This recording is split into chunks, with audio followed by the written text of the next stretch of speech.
What up, everybody? You're now tuned into the true definition of a sports fanatic. I'm your host, Brandon Lampley, back today with another live stream. Once again, we back in the barbershop. As you can see, it is Fresh Cut Friday. Man, he lined me up with I'm talking about the sharpest blade you've ever seen in your life, man. I'm telling you, it's all good over here, man. How you feeling today, Mr. Reed? I feel good, man. What they do? How they pull it up like that? Oh, hey, you just got to pick it out, then you cut the sides and shape the top. That's how it is, man. That's All how it right, goes. man. Kid and play. All right, man. Hey, got Looking the good. kid in play. Got the Looking kid good in on play Friday, popping. man. Looking good. Yeah, man. Yeah, man. So, hey, as y'all can see, man, we're gonna talk about some NFL free agency today. Hey, supposedly LeBron wanted DeMar DeRozan and not Westbrook. We have to talk about Deion Sanders, and I know he was going through some stuff now. But one of the things I want to highlight with him was him talking about the South Heritage Classic, and he called it a hustle and pulled Jackson State out. So we got to talk about that one right there, man. Oh, man. Yeah, man. But first, let's start off with Mr. Baker Mayfield. We got to get him out the way because we done talked about him the last 2-3 weeks. So we got to talk about Baker Mayfield. It's amazing to me that a guy like Matt Ryan, who understands the business, is accomplished. He heard that Atlanta was meeting with Deshawn. I'm sure they told him. He found out, and I didn't hear a peep from Matt Ryan. It is what it is. Yeah. Matt Ryan, he was ready. He was waiting for his fate. Hey, y'all get Deshaun. Okay, I'll tell you where I want to go, and he handled it like a professional. As soon as Baker heard the Browns talking to Deshaun, he got in his feelings, putting a manifesto on Twitter, and then requested a trade. Say that again. He had a manifesto, but you know Put a what? manifesto up there. That's the difference in being a professional and a difference in being immature. Matt Ryan Yeah. is a professional, ultimate professional. And Baker Mayfield is just the ultimate whiner, immature. You add the adjective, and it'll probably fit with this guy. Well, What's up? But man, they're tired of him. I mean, that's essentially what it was. You can't have a franchise quarterback who can't lead. yeah. And this is the typical example of why he is not the guy, and he may not never be the guy. To be honest, I mean, I don't know if the grass is ever going to get greener for him. I I don't mean, think the so. situation is this, man. He's just you can't be. Let me make sure I say this politely. He can't be a guy who wants all the regard, all the respect, all the oceans parted when he walked. You know, Mm-hmm. he has to understand that in order to be the Aaron Rodgers status, you got to win. And he won some. He hadn't won to have that type of privilege. Yeah. And if you can't be if you're going to get paid the money that these franchise quarterbacks get paid in this league, and if you're not a leader of men, you're not going to be um, you're not going to be a franchise quarterback on most of these franchises. Yeah. And it's just like this guy has pouted. He had issues with like he doesn't feel like he want to be outshined on his own Mm-hmm. team, getting in the little tit for tats with wide receivers and all this good stuff. And I commend Cleveland. You don't lock yourself into somebody that you have to look at the long term situation. And the long term situation is Baker Mayfield ain't going to take this team to a Super Bowl. He's Yeah. not going to take them into being an ultimate perennial playoff contending team.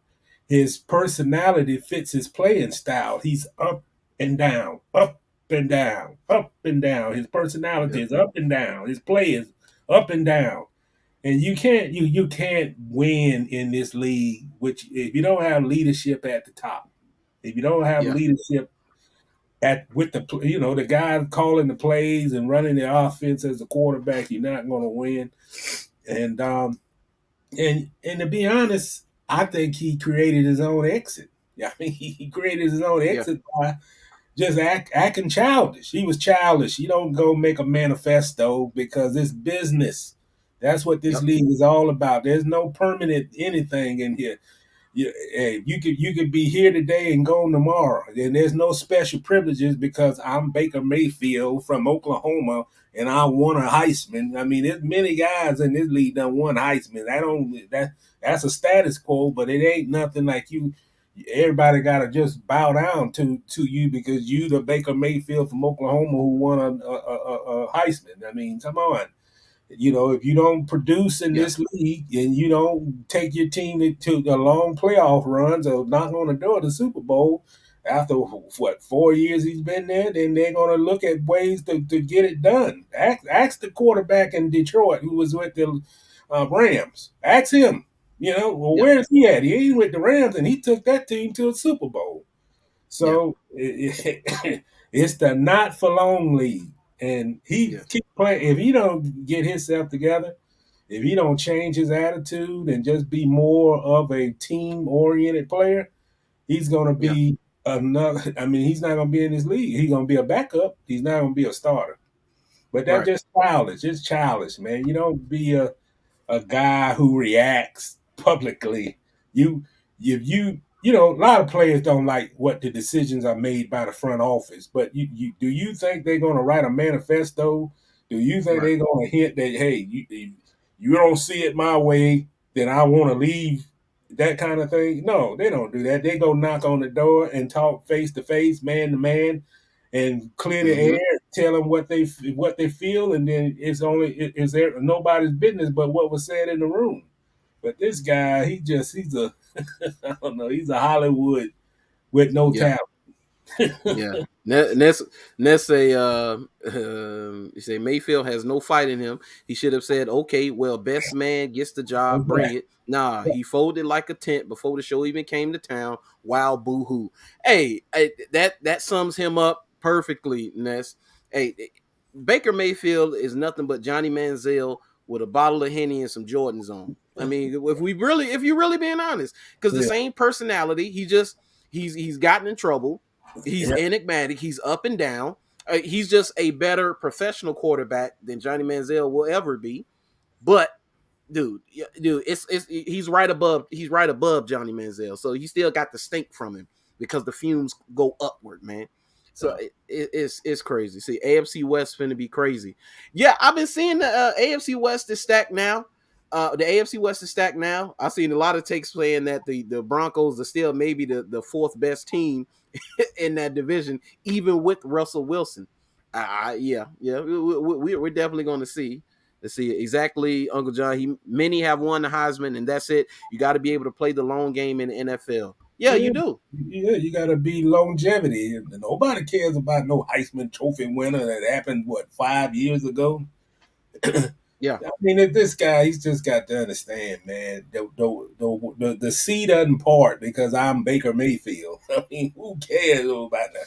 And you can see signs even in his second year. Some of it in his first year. Just I think I say I think the only accurate thing about Baker Mayfield is his commercial. I really believe he lives in the stadium because nobody likes him. So they I did heard get some people that right. talking about that. They did get that right. That's how he lives, isolated. Yeah, yeah. I have heard that. Let's see. Let me see if I can pull up what he said. Let me see if I can pull it up. So just read off what he said so you can see a little bit where he said. Okay, yeah, here we go. Here we go right here. So let me pull this up. Yeah, and I couldn't believe it when I saw it. Well, I could believe it because it is Baker Mayfield, but all this shows me if I'm a team who's interested in Baker and wanting him to lead my franchise, like let's say the Indianapolis Colts, for example, this is a major red flag. I don't know if I can deal with this. He said Cleveland, the past 4 years have been nothing short of truly life changing since I heard my name called in the draft to go to Cleveland. This is not a message with hidden meaning. This is strictly to thank the city of Cleveland for embracing my family and me. We have made many memories and shared growing in this process through all the ups and downs. I have no clue what happens next, which is the meaning behind the silence I have had during the duration of the process. I can only control what I can, which is trusting in God's plan throughout this process. And I have given this franchise everything I have. There's something I've always done at every stage and at every level. that will not change wherever I take my next snap. Whatever happens, I just want to say thank you to the fans who truly embrace who I am and mentality that aligns so well with the city's hardworking people. Cleveland will always be a part of Emily and my story, and we will always be thankful for the impact it's had and will have in our lives. And this was before the trade. So he pretty much reserved. He already, it was already set in stone. It was already done that he was going to be gone. He pretty much knew it. And once he heard them talking to Deshawn, he pretty much made up in his mind. He said, "I don't want to be here if you don't get Deshawn. Regardless, even if you don't get him, I don't want to be here." That's what that sounds like to me. But you know what this is? This is a testament that he was mad, first of all, Yeah, mad at the franchise talking to another quarterback about his position. So, and the way that he pouts all the time is he had no idea, yeah, he preconceived before it happened. And it yeah, just, like I said, he preconceived and he created his own exit just by his attitude, the attitude, yeah. because he's pouting. I mean, that's a pout. I don't think Cleveland, he had his mind made up that he was leaving before he wrote that. I just think Mm-hmm. he got to the point where he just immature. I don't like them talking to somebody else while I'm the quarterback. If it's going to be this way, then I'd rather just leave. And here's this. That letter should have been the day that he get traded to another team and it's over, Yes, then write yes, something like that to thank the city. But you don't. I mean, come on, you don't put that ahead of them trying to move you. And it's just like that's just he wrote that because he was pissed off that they were mm-hmm. looking at Deshawn Watson and he was pissed off about it. I mean, there's no case closed. I mean, Yeah, and yeah, that just being immature. Don't think everything got to be directed through him, and he has not earned the privilege to have anything like that happen when he hadn't won consistently. yeah. And it might have a hard time finding a place. I mean, he may have to go to a team and actually be a backup, to be honest. I mean, there's a situation in Indianapolis, yes. But I guarantee you that Indianapolis is not just looking at Baker Mayfield. No, they're not. And if I'm Indianapolis, like we talked earlier, Jimmy Garoppolo is at the top of my list right now, not Baker Mayfield. Yeah. And it's just Yeah. like Cleveland say, man, wait, we got our guy and we gonna move you when we want to move you because Mm-hmm. the leverage is still with Cleveland. Cleveland can send him anywhere. They can send him Yeah. to they can send him to Buffalo and he'll never play again. So Right. you gotta watch how you do things in this league. Out of spite, that shoe can come up from the other foot and it could hit a whole lot harder than his foot. Oh, definitely, They can definitely, send and him but to a team where they got a quarterback that's going to be the starter for the next 5 or 6 years. He mm-hmm. might have to be a bridge quarterback. There's nothing destined that this guy going to start on another franchise. I mean, I Yeah. don't see that. No, there's nothing.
All right, I'm back on.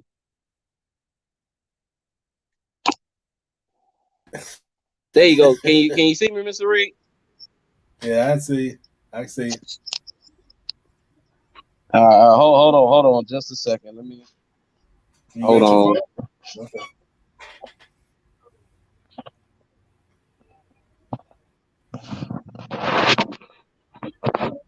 All right, hold on. Oh man, I can't hear. Wait a minute.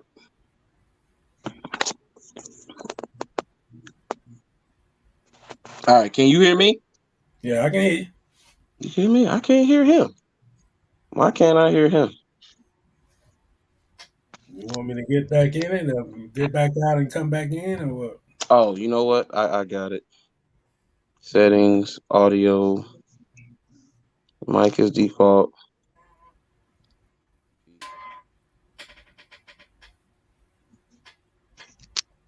There we go. Can you hear me now? Yeah, I can hear you. You can hear me? Man, I can't. Hold up. I'm gonna go back out.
All right, now we back. Sorry Now, about that, you can people. hear me? Yeah, I can hear you now. Okay. We having some technical difficulties over here because black people don't know how to keep the Wi-Fi on. They need to pay the bills over here. We having issues over here. I was like, man, the whole stream started to go out, and immediately I saw the thing, and so I knew. But let's see, who said this? He said, I think we might sign MVS. Oh, Marquez Valdez Scantling. He's still out there. I haven't heard about him signing, so I would love to have him. Um, Sign him. That's it. That's the end of LaVista. that is the end of LaVisca if I you think sign. it's the end of LaVisca anyway, to be honest. It might be the end of Marvin Jones, too. Yeah, it could be. So, speaking of which, we're gonna go to Mr. Deshawn Watson now, since we talked about Baker and this deal. I think 5 years, 230 million, fully guaranteed, which is hilarious because he reached out to the 49ers and they said that they were cool with Trey Lance. They weren't interested. So he reached out to them. If they had got him, we might be talking about them going to the Super Bowl next year. I'm just being honest. It's, even though he's taking a year off or whatever, I seen Pete Prisco talking about, I talked to some guys in NFL circles and they think he's a tad overrated. Well, we about to find out now, ain't we? Oh, come on, man. What? Because he sat out a year? Because he sat out a year, I guess. I don't know. But Let me say this. Some of these NFL analysts, I think it's just more on personal opinion than fact opinion. And I like Pete Prisco, but mhm. come on, man. You gonna tell me that sitting out 1 year and the guy got speed, he can throw the pass and all? What's it? Ain't it? We got to see it before we make predictions like that, man. Come on. Yeah. Yeah, no, yeah, We, we do. We do. we got we got some NFL analysts in this country, boy. I tell you what, they as hard as I thought it was some rough NBA analysts, but boy, some of these NFL analysts, like, man, Yeah. it's Hmm. like more judgmental on personal opinions than it is on talent evaluations. It's like harsh Oh and yeah. harsher on some players than on others. Yeah. You Just know, the coverage of Deshaun tells me all I need to know because okay, yes, he has the silver suit with the 22 women, and I think it Mhm. was another one who wasn't a part of the suit. Yeah, he has that against him. But the way that they talk about him is almost like, oh, he assaulted these women, he's getting away scot free, and the NFL doesn't care. That's the message that NFL people, announcers, coverers, reporters are putting out right now. The way they're covering this is very biased, and this is my thing. Okay, you don't like the way you don't like the fact that he's allowed back into the NFL and allowed to play. Well, if you're so concerned about how the treatment of women by the NFL, which is what I've heard all week, why are you still watching the NFL then? Are you going to boycott the NFL for their treatment of supposed women? If your job is dependent on the NFL check, are you going to boycott your job like Mina Kimes? She talking that trash. You cover the NFL. You watch the NFL. You cheer for the NFL. Why haven't you stopped if that's such a concern? And they say this is a pattern. So why haven't you boycotted the NFL yet if that's the case? So what was they saying when Ben Roethlisberger got in his trouble and he got a 6-game suspension? I mean, that's the problem I got. There's different attitudes and different comments for certain players, and then there's a harsher Yes. one for others. I mean, we Yes. got to have an equal playing field. I mean, I don't remember all that. Oh, 6 games he sit out, and man, he may not never be the Ben Roethlisberger again. I didn't hear that. I mean, Yeah. it is what it is. I mean, yeah, it was it ain't a, it was a bad PR hit for Deshawn Watson, but hey, when you go in front of a grand jury and they don't find a enough evidence to take it any further, I mean, what are you going to do? Criticize him? Yeah.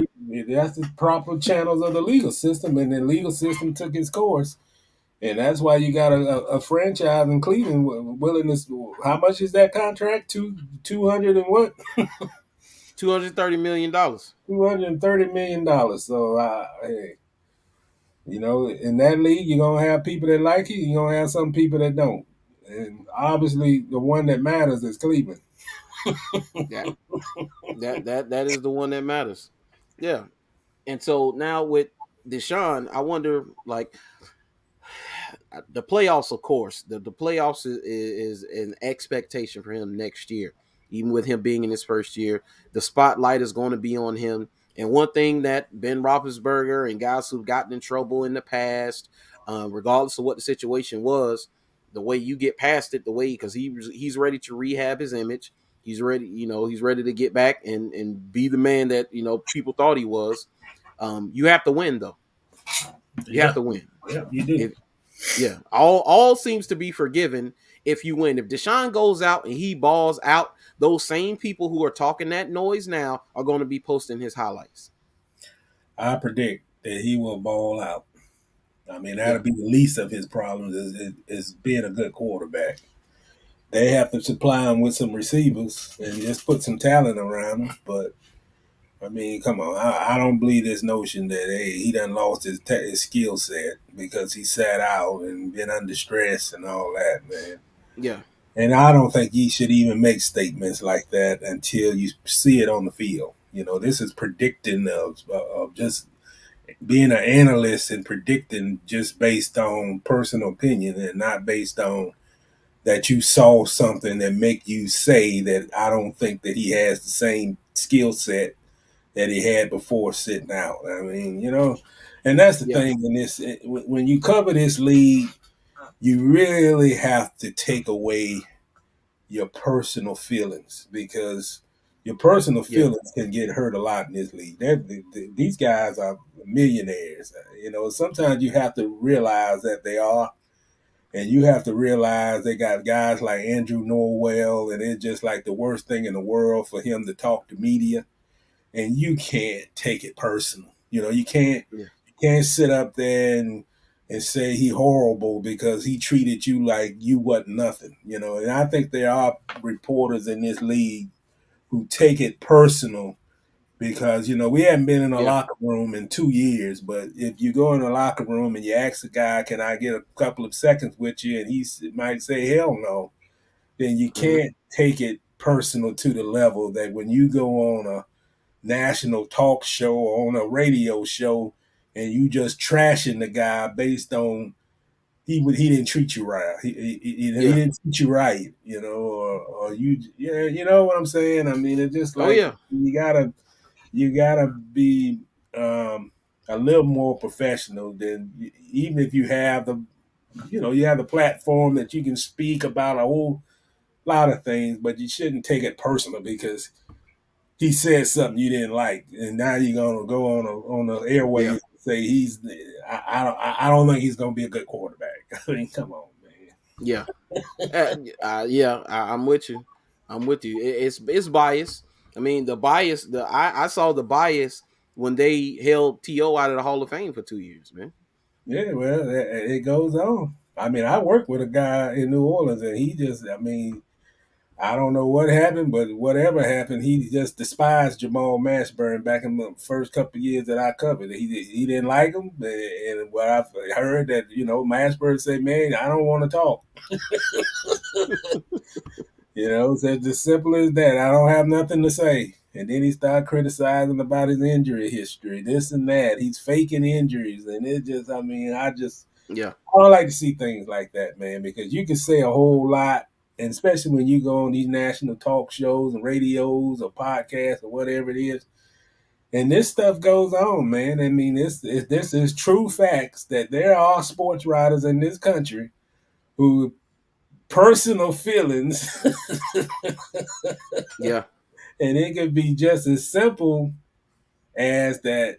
I talked to a player on Monday. He was nice, and the locker room opened on Wednesday, and he treated me like I was trash. And Yeah. there are some reporters that will hold that as a grudge until that player is traded. Yeah, I've seen plenty of, and then don't forget about the ones who pretty much have influence, and so the player gets unfair labels because of what somebody in the media has said, like Fred Taylor. Fred Yeah, Taylor got the Fragile Fred moniker from somebody in the media, and it stuck. yeah, And he got that moniker unfairly because dude, he ran for 10,000 yards. You're yeah, not fragile if you run for 10,000 yards. yeah. So I'll say this about Fred. I said this before on your show. I think if anybody, I know we got a Hall of Fame in Tony Baselli. I know that, and it's well deserved. right, But believe me, I wasn't in Jacksonville when he played for the Jaguars, but I I watched a lot was. of I watched a lot of television. Hmm. This guy, Yes. this in my opinion, and just my opinion alone, he might be. I may not even say might. To me, he's probably the best all around talent that this franchise has ever had. If No if question. if he was in New York City or LA or a bigger market, I mean, he'd be having probably a statue in front of Meadowlands Stadium or somewhere. But he was Yeah. that good. I watched this guy beat Miami basically by himself in that 62-7 win. Yes. And it's just like in Jacksonville, it's like I don't understand. Like the guy is saying that he's being not regarded in a way that I mean, and you hear people in Jacksonville saying where he just they talk about where he's just mean spirited and he just.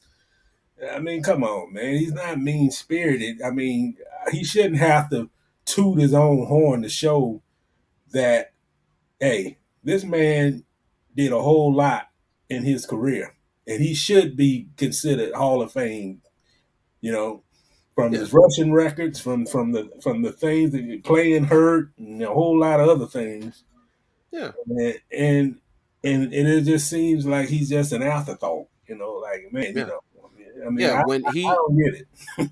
Yeah, he talked about when they did the top, I think the top 20 Jaguars, the top 25 Jaguars in franchise history, and they had Tony Baselli at number one. I think he was number two.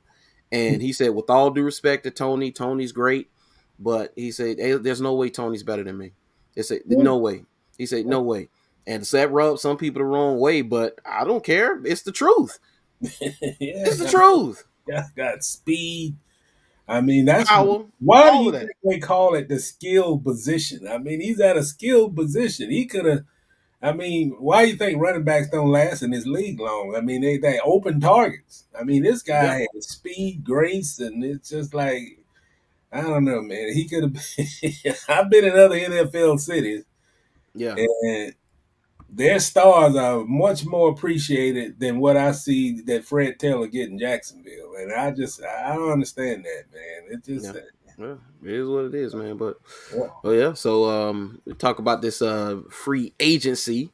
And man, I seen Phil Yates tweeted out some guys still on the market, man. They got a lot of value.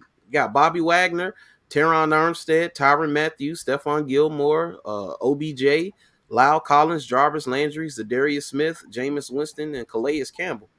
So man, you still got some guys on the market where teams like a team like San Francisco, once they move Jimmy, then they can make some moves. I know they restructure some contracts to free up like 20 mil, but they still got 25 million of Jimmy Garoppolo sitting there that they can't spend until they move him. So I would expect them to be in on some of these players once they move Jimmy Garoppolo. But as far as Jacksonville is concerned, man, Zadarius Smith is very interesting. I think Zadarius Smith is a really, really good player. Now I don't know what he's going to cost. They probably don't have the money for him now before they spending spree. But Zadarius Smith is a guy I would have been very interested in. Also, Lyle Collins. Have you heard anything about Lyle Collins? Because I heard Jacksonville may have had interest. I haven't heard anything about Lyle Collins. I don't know, but I think they're done.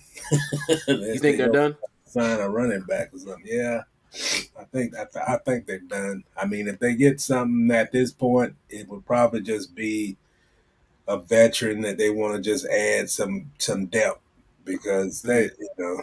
I don't think they're gonna it's shocking to see a guy like you know Calais Campbell not claimed yet, Odell Mm-hmm. Beckham not claimed yet, Jarvis Landry not claimed yet, no team signed them yet, and I, I don't know, man. I mean, the market dictates. It's a buyers beware market.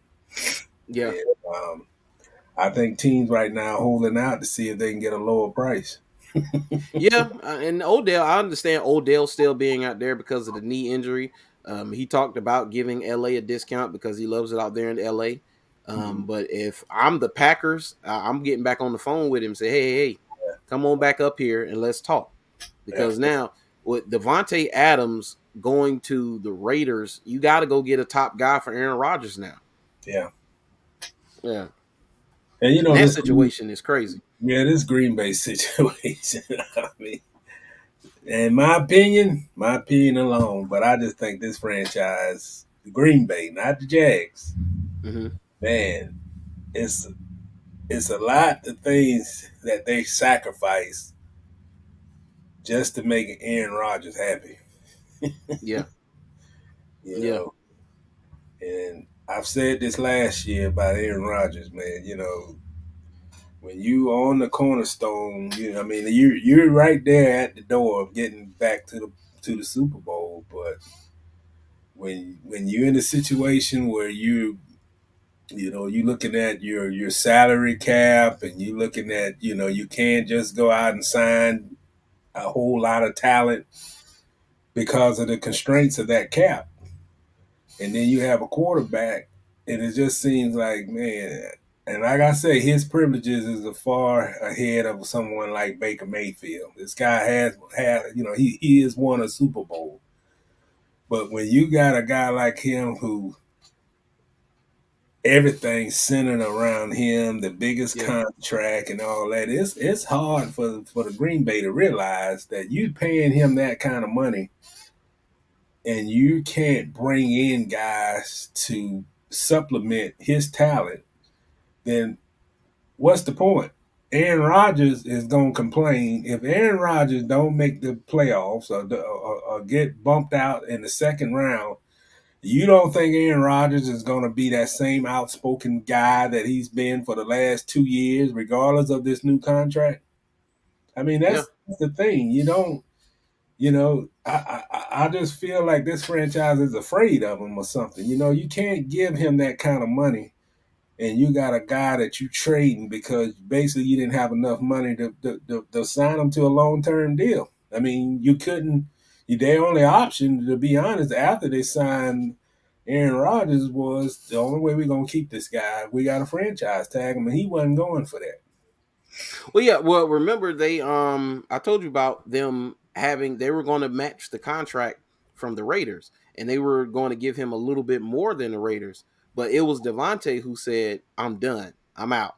He said the bridge was burned, and they say Aaron knew that heading into his contract, so he signed knowing that Devontae wasn't coming back. He knew So, that before he so, signed his contract. so what was the burning bridge? The fact that they franchise tagged them, or it just Well, the previous summer they said is where it kind of started in contract negotiations, and they had a breakdown in negotiations, and he was done after that.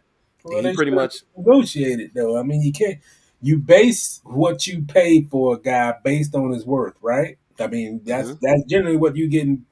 You yeah, if you if you lead the league in receiving, or you perceive to be the best receiver in the game, then you're going to have to compensate paying them. I mean, the smart thing that Green Bay should have done is don't have these guys, both of them. If you hmm want Rodgers and you want him, you don't have it in a situation that their contracts are up at the same time. yeah, You don't. You should have took care of Devontae probably in 219, 220, 2 years ago, and just yep, yeah, and put it out there. But no, you got to manage the roster. You can't, yeah, you have to manage your roster. There's no way that both those guys should have been in a contract year together. No way. Those are your two best players. yeah. And I've seen some stats on them talking about when quarterbacks do get that big money, Mm-hmm. it's very hard to build after that, and It it's is. very it's rare they win titles after getting those huge contracts Yeah, because it's hard to surround them with premium talent because of their cap, yeah. because of the cap. A high cap number, and you got a good. If you got a guy, and I say this about baseball, if you got a special talent, Hmm and I've said this about the Jaguars with y'all need. You don't wait until 1 year left in the contract or right up to the point of the contract expiring to start negotiating about a new deal. I mean, Yeah, if this guy have shown, I used to say that about DJ Chalk. I said this guy went to the Pro Bowl his second year.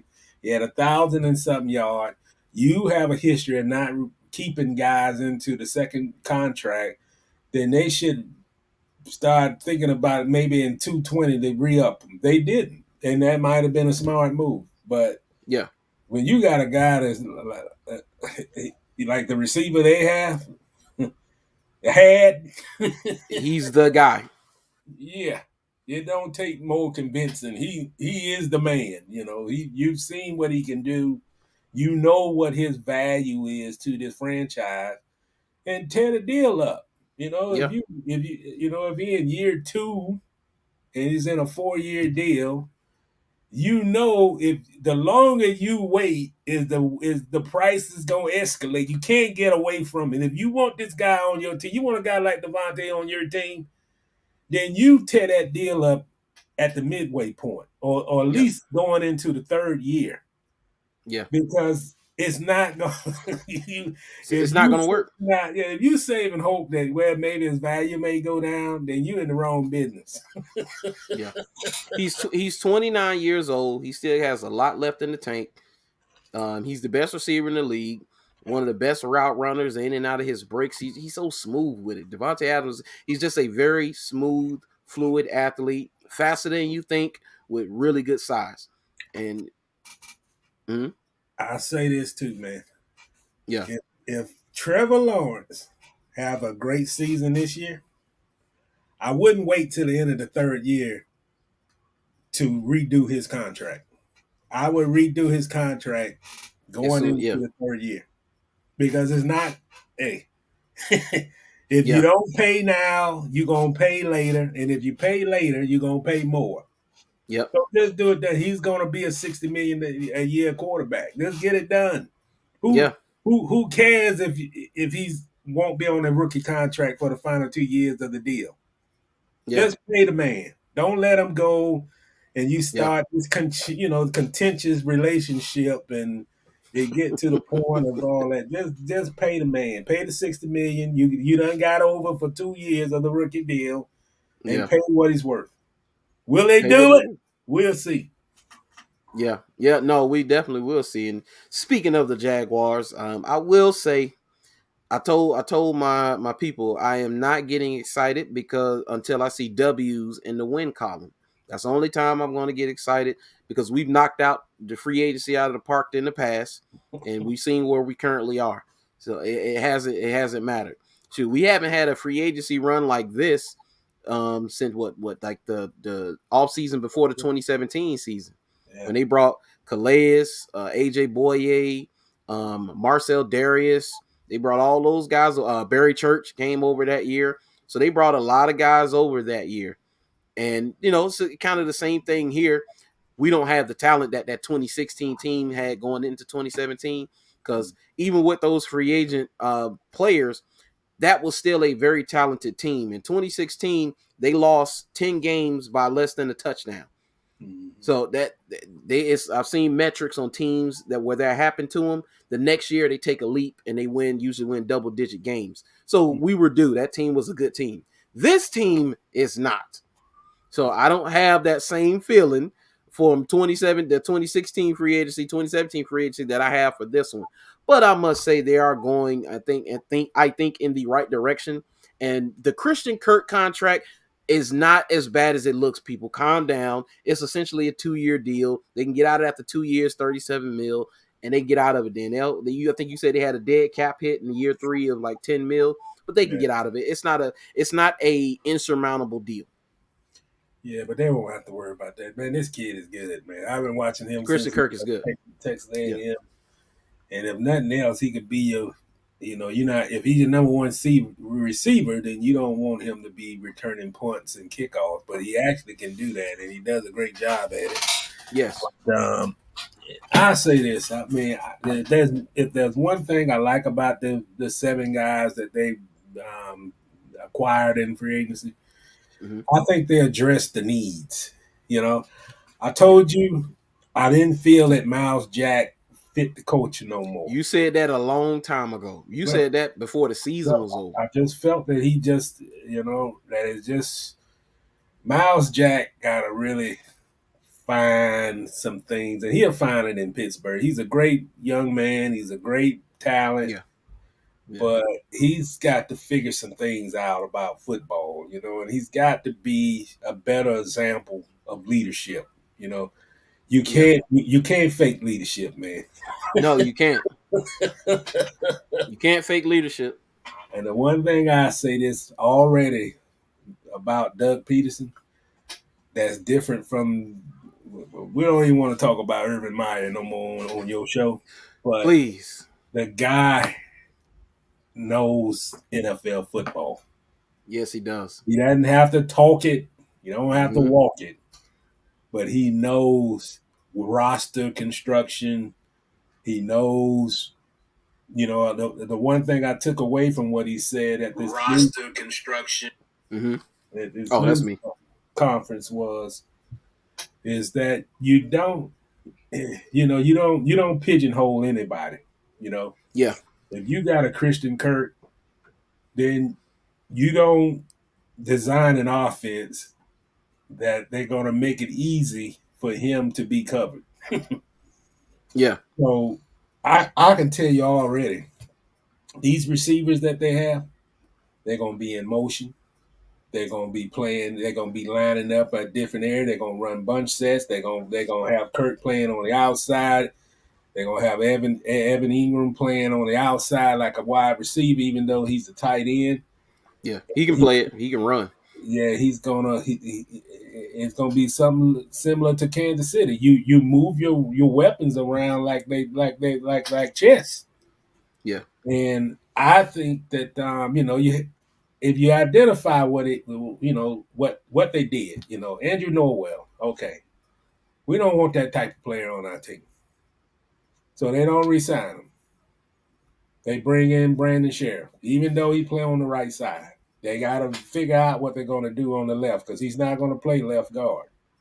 Yeah. But but you make a smart decision. You get it. You can't argue against a guy that's a 5-time Pro Bowler.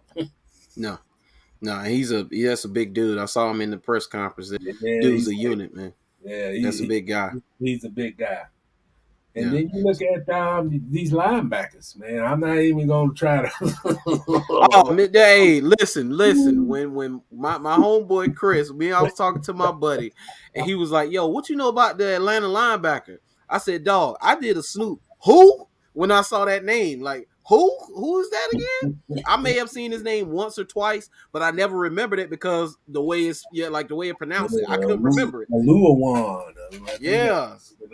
And then when I saw, he's like, man, he had like almost 200 tackles last year. I said, what? So I looked him up, did some research, seen him on some PFF stats, seen him, I think with 15 pressures and 15 run stops. And he's like, it's only 6 players had it in the entire league, and he was one of them. So I was like, okay.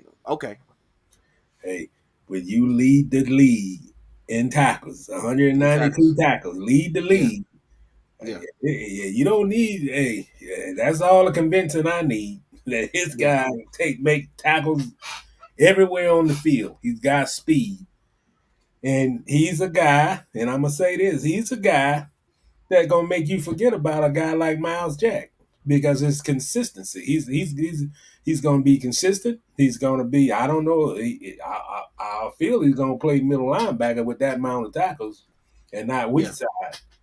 Yeah. But you're going to see a completely different defense. And will it work? I don't know. But you're going to see a defense where there's going to be a lot of different, blitzing and safeties coming up and, a lot of disguise looks. Speaking of safeties, why did they tender Andrew Winger? He's going to play special teams, right? He cannot be in the starting lineup. Oh, he's a backup. Yeah, backup at best. He can't start. Well, just because they tender him don't mean that he's going to make the roster. So, hello?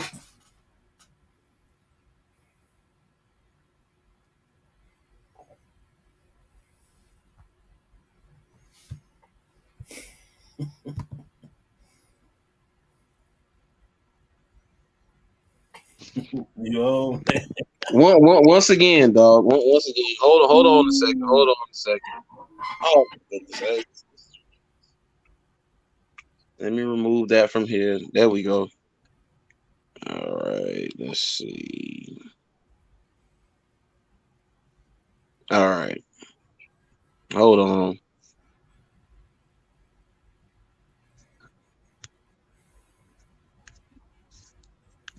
Because I don't know, for whatever reason I can't hear you on this.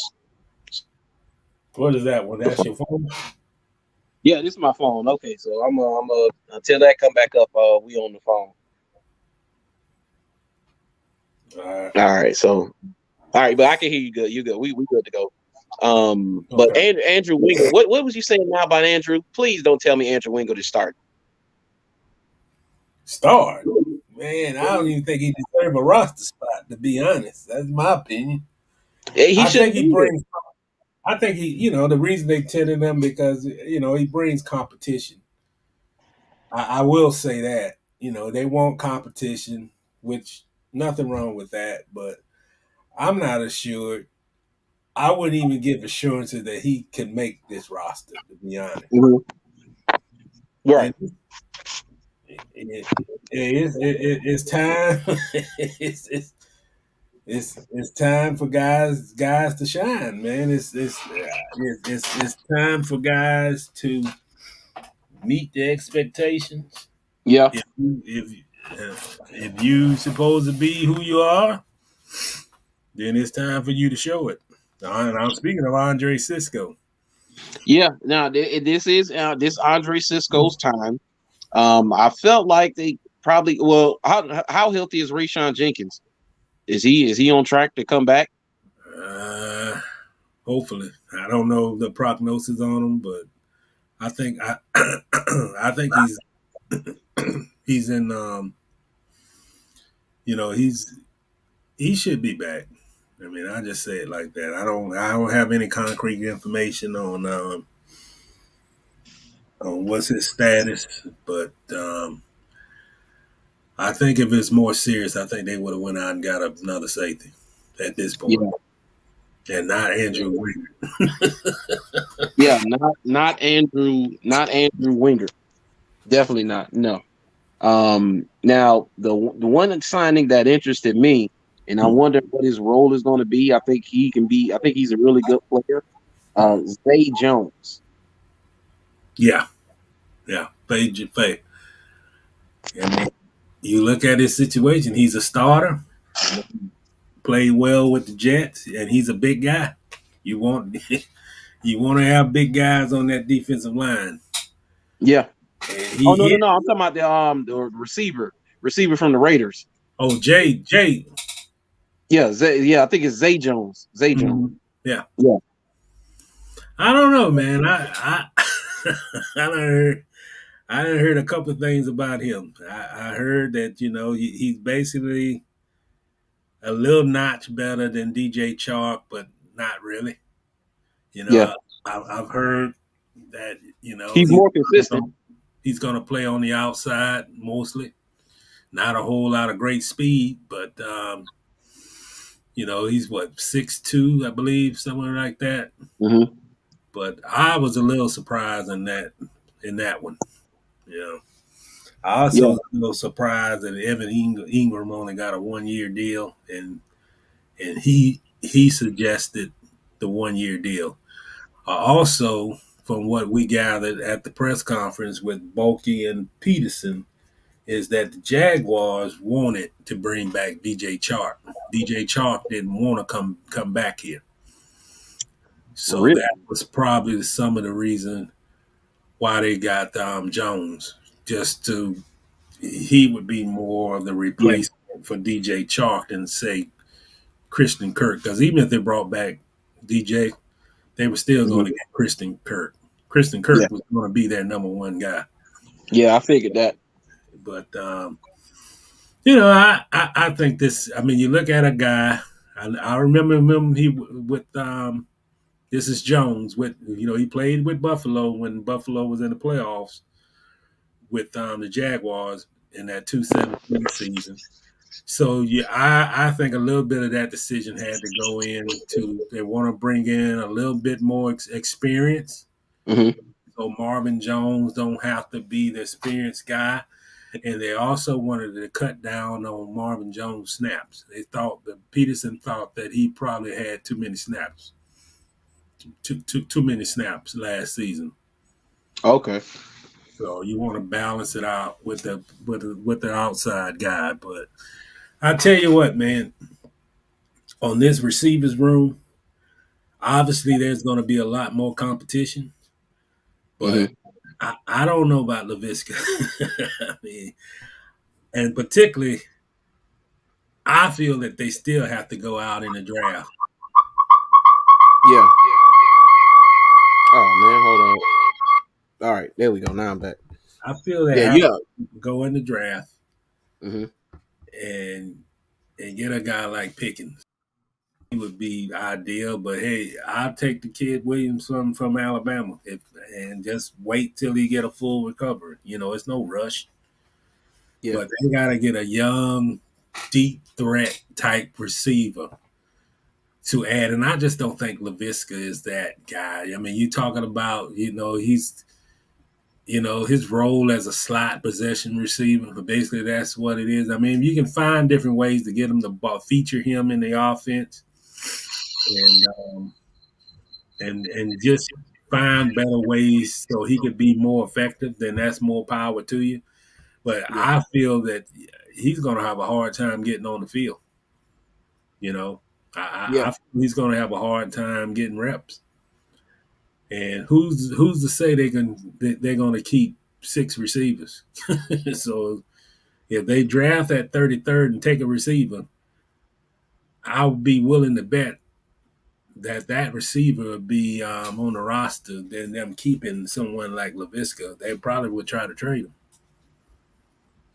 Yeah, yeah. But they Um, made themselves better.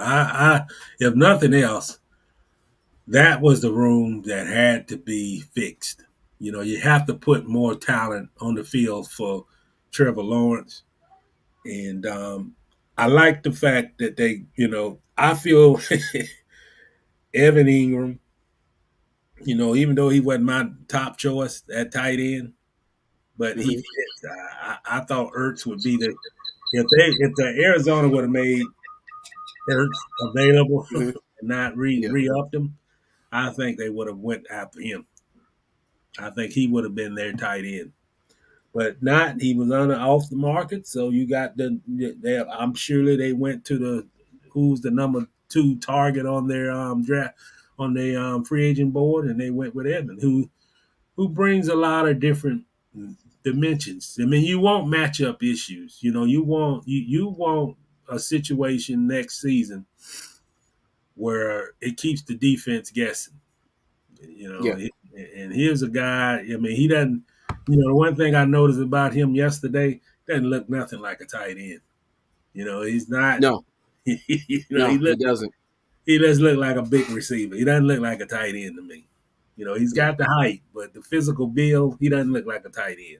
But that's what they need. You got to get production at that position. The big thing was talked about, like his lowest per catch in a season is 44. I think in the history of the Jaguars, they've only had three tight ends who even at that point of 44 or more catches. They've only been done in franchise history three times. And here you bringing in a guy in his worst season in the last 4 or 5 years is 44 catches. 44, 44 catches. I So mean, the tight end position has been a problem child ever since Mercedes Lewis exited the building, yeah. or I say was put out the building. When I saw the Dan Arnold last year, he broke a Jaguars record by having uh I think 4 straight games with at least 50 receiving yards by tight end. It had never been done. I said that speaks to the state of the tight end since this franchise has been here. You've never had the George Kittle. You've never had the Mm-hmm. even the Evan Ingram. You haven't even had that. You haven't had the Travis Kelce's. You haven't had a Zach Ertz. You haven't had those guys, and they haven't really seemed to be pressed to try to find those guys. Because it's one thing if you drafting guy after guy after guy trying to find the guy, but they didn't. They're not even doing that. I mean, Fryermuth would have solved all of this, and we talk about that constantly. You Yeah. take Fryermuth last year. You have your tight end position is set, pretty much. Well, I say this. I'm looking on my stat sheet. Chris Manhertz, Luke Farrell, and Arnold are the only three, before they signed Evan. But among those Yeah, three guys, one touchdown catch between the three of them, and that was Manhurts. So I mean, I judge production on touchdown, and Arnold yeah, was good, but Arnold didn't catch a touchdown pass. So you got to get production in the red zone. You utilize your tight ends in the red zone, and you got to get these guys in the end zone to help Trevor Lawrence. So if nothing else, yeah, you had to address that need, and quite frankly, I wouldn't rule out them getting a tight end in the draft. You know, I don't know if, to be honest, I'm so harsh on a Friday, hmm but I don't know if Luke Farrell really fits what they need. I mean, that's more like a Urban Meyer selection because yeah, he knew the family, and it has hmm nothing to do with wins. And if you can go out in the draft and get a third pass catching tight end and just utilize Manhurts and special. You run a double tight end and it's 3rd and 2, and you got situations where you need good blocking, and that's where his role at. But this hmm team got to put points on the board, man. And yeah, you got to have some guys who could get in space and make plays and make catches. And I don't see Luke Farrell helping this team in that direction. So I'm yeah. just saying. You can't have No, a guy on I the roster who just was a friend of the family of the previous head coach. That has nothing to do with 2022. Now, if he go out there on the field and he can produce and he can catch and he can block and he can do all those things, then more power to cool. him. But Yeah, cool. He hasn't been mentioned on this show for a while, but I've heard no chatter about him, which means he's still with the team. I haven't seen him being released. Mr. Taven Bryan, what's going on with that, man? What's happening with him? you ain't hear the news? No, I didn't see he's officially released. He's officially a free agent and he officially signed with the Cleveland Browns. Okay, I didn't see. He's Look, the news gone. came and went. I didn't even see that. He's gone. He's gone. Okay, so he did. And Okay, yeah, I see it. Andrew Yeah, Norwell gone to the Washington Commanders. Is that their name? The yeah. Commodore. No, I've heard about all the former Jaguars and where they've gone. It's just him that I don't know if that dude's slipped by, but he's Taven Bryan, so of course it wasn't broadcast everywhere that he was gone and he was signing with Cleveland because I heard zero about it. I didn't hear anything on Twitter. The Jaguars faithful didn't talk about it. They didn't say anything about him. They said nothing. Well, it's just a relief that he's gone because he was garbage. And I'm No, shocked. I'm shocked that he actually signed this. He got an offer on the first day of free agency. I'm shocked. I thought he I'm was the guy shocked. still waiting. And AJ Kane got signed on the first day with the Houston Texans. I did see that. So Yeah. actually, both of those guys got signed before DJ Chark did. So Wow. hey, Well, hey, it more is what power it to is, him. man. Yeah, it is what it is. More power to him, man. And you know what, Leonard Fournette? I don't think he's been signed yet. Oh, I forgot Leonard's still out there. Yeah, I Hmm. don't think he's Now, been signed yet. yeah, now that Tom is back, which is which I would say I'm surprised that Tom Brady came back.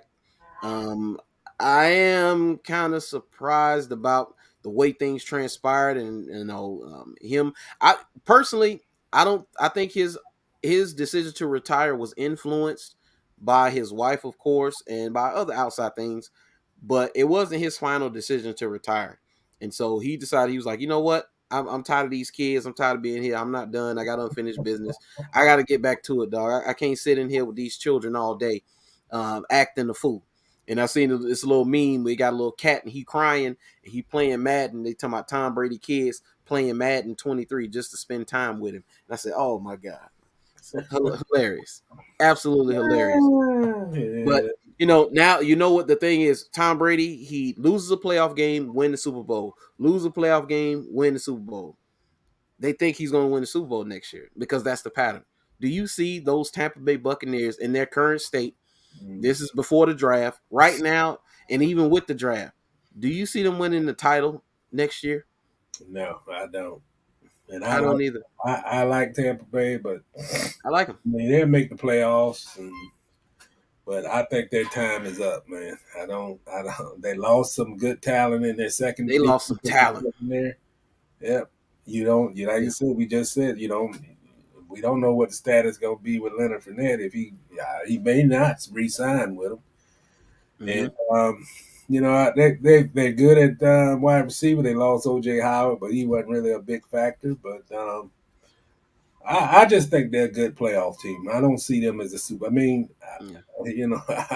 I think the team from the NFC is going to come out of that NFC West, whether it's NFC the West. Rams again or San Francisco. But I don't see Tampa getting out of there. And it could be Dallas. It might be as much as I don't like the Cowboys, Yeah. um, they might be due.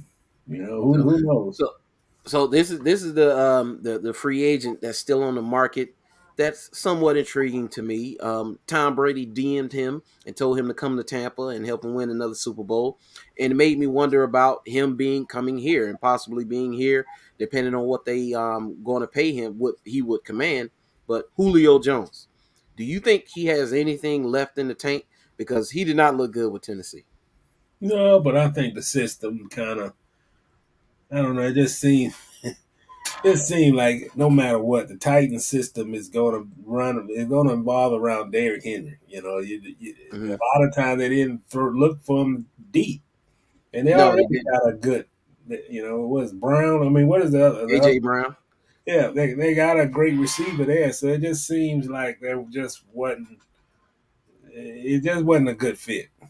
You Yeah, know, will he come here? I mean, depending on what kind of money it would take. You know, yeah. That's what I said. I feel that, man, look, I like Christian Kirk, but it would not hurt at all to bring in a veteran guy like Julio Jones either. To be Yeah, honest, especially if you can get him for bargain price. yeah. You get him for a good price. I think he has some more juice left in those legs. Mhm. Him. He had some nagging injuries last year, but what you said about his fit in Tennessee, it looked weird, man. Yeah, And yeah, remember, Ryan Tannehill is a captain checkdown. yeah, So they didn't use Julio Jones to the best of his abilities. right. I agree with Yeah, you. And you got to, yeah. look. You mean his effectiveness is beating coverage, getting them on post routes.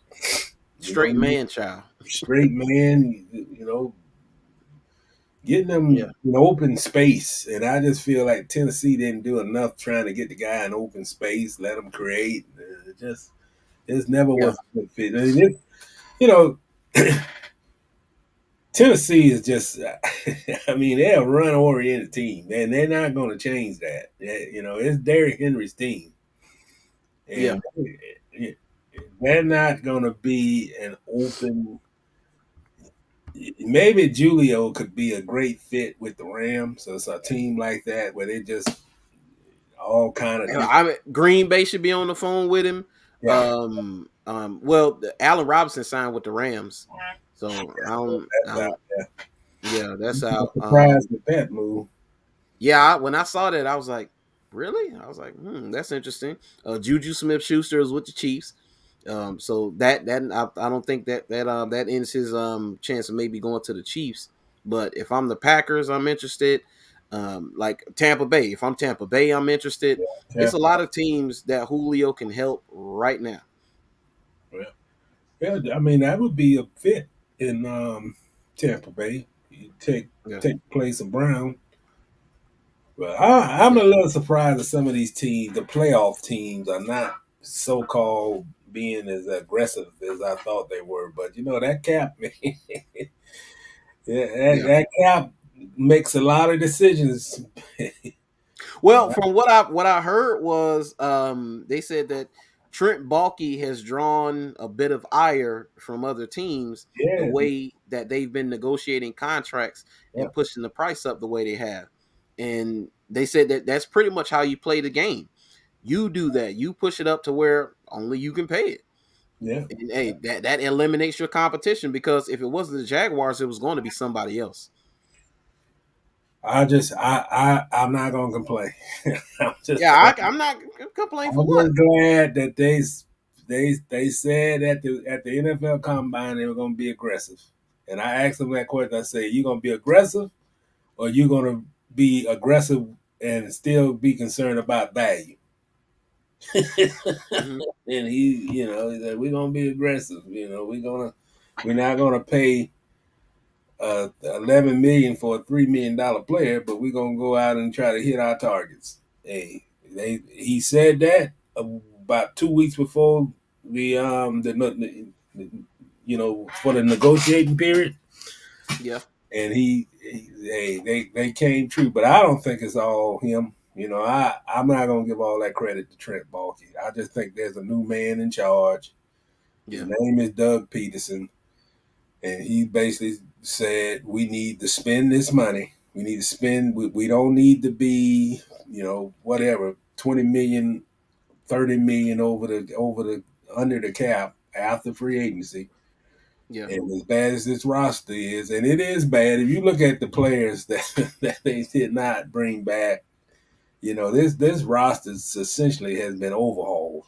You really Yes. look at it, and They needed the influx of talent, and I'm a strong believer in this. In order to be a winning team, it's great to utilize the draft, but when you done had bad drafts over the years, you Mm-hmm. have to have a veteran presence on this team. To bring in 7 veterans who done been through all the scenarios, who's who done have they done been proven. They got the track record of being performers, high level performers, Yeah. and I commend them most for that. The areas you need to improve, I think they addressed all of them. At wide receiver, at tight end, on the offensive line, at linebacker. I think at defensive Yeah. line, basically the guy from the Jets is basically Taven Bryan's replacement, and he's a hell of a lot better player than Taven Bryan. So Yeah. you don't. Yeah. I felt so much in the past with the Jaguars is that they would sit on mistakes, not address them, Yep. because you had a GM who brought in the mistake and he wanted to prove it otherwise, that he made the right decision, and it stunted the growth of the franchise. I can at least say now, hey, and Trent Baalke had, if you look at some things, he had a hand in some of this since 220, but he got offended at me because I asked a question the other day about, well, how do you feel about right tackle? And he's gonna snap like, "Are you serious?" I say, "Well, if it wasn't serious, I wouldn't ask you the question." I say, "Well, what are you happy with what you have right now at right tackle?" Right. And then he said, "Well, what do you mean?" I say, "Well, Jawan Taylor, would you be satisfied with him starting at that position, or moving Walker Little over to bring more competition at that spot?" And then he come up and say, "Well, I'm happy with Jawan Taylor. I mean, well, why would you think otherwise?" I say, "Well, based on what?" I say, "Based on the fact that he did not perform up to level last year." And Yeah. it's just tit tat, Yeah. but it, the thing I got out of the whole thing is that they're going to bring more. They got to bring more competition on the whole offensive line, which they've started, but they still got to do some things. I don't Yeah. think Brandon Leonard going to be around. He probably will retire, but I don't think that he's part of the plans going forward. And they're Mm-hmm. going to have to do something about they're trying to work a long term deal with Cam Robinson. He did say that they're in negotiations trying to get a long term deal done with Cam. So they would Mm-hmm. not just have to depend on that franchise tag.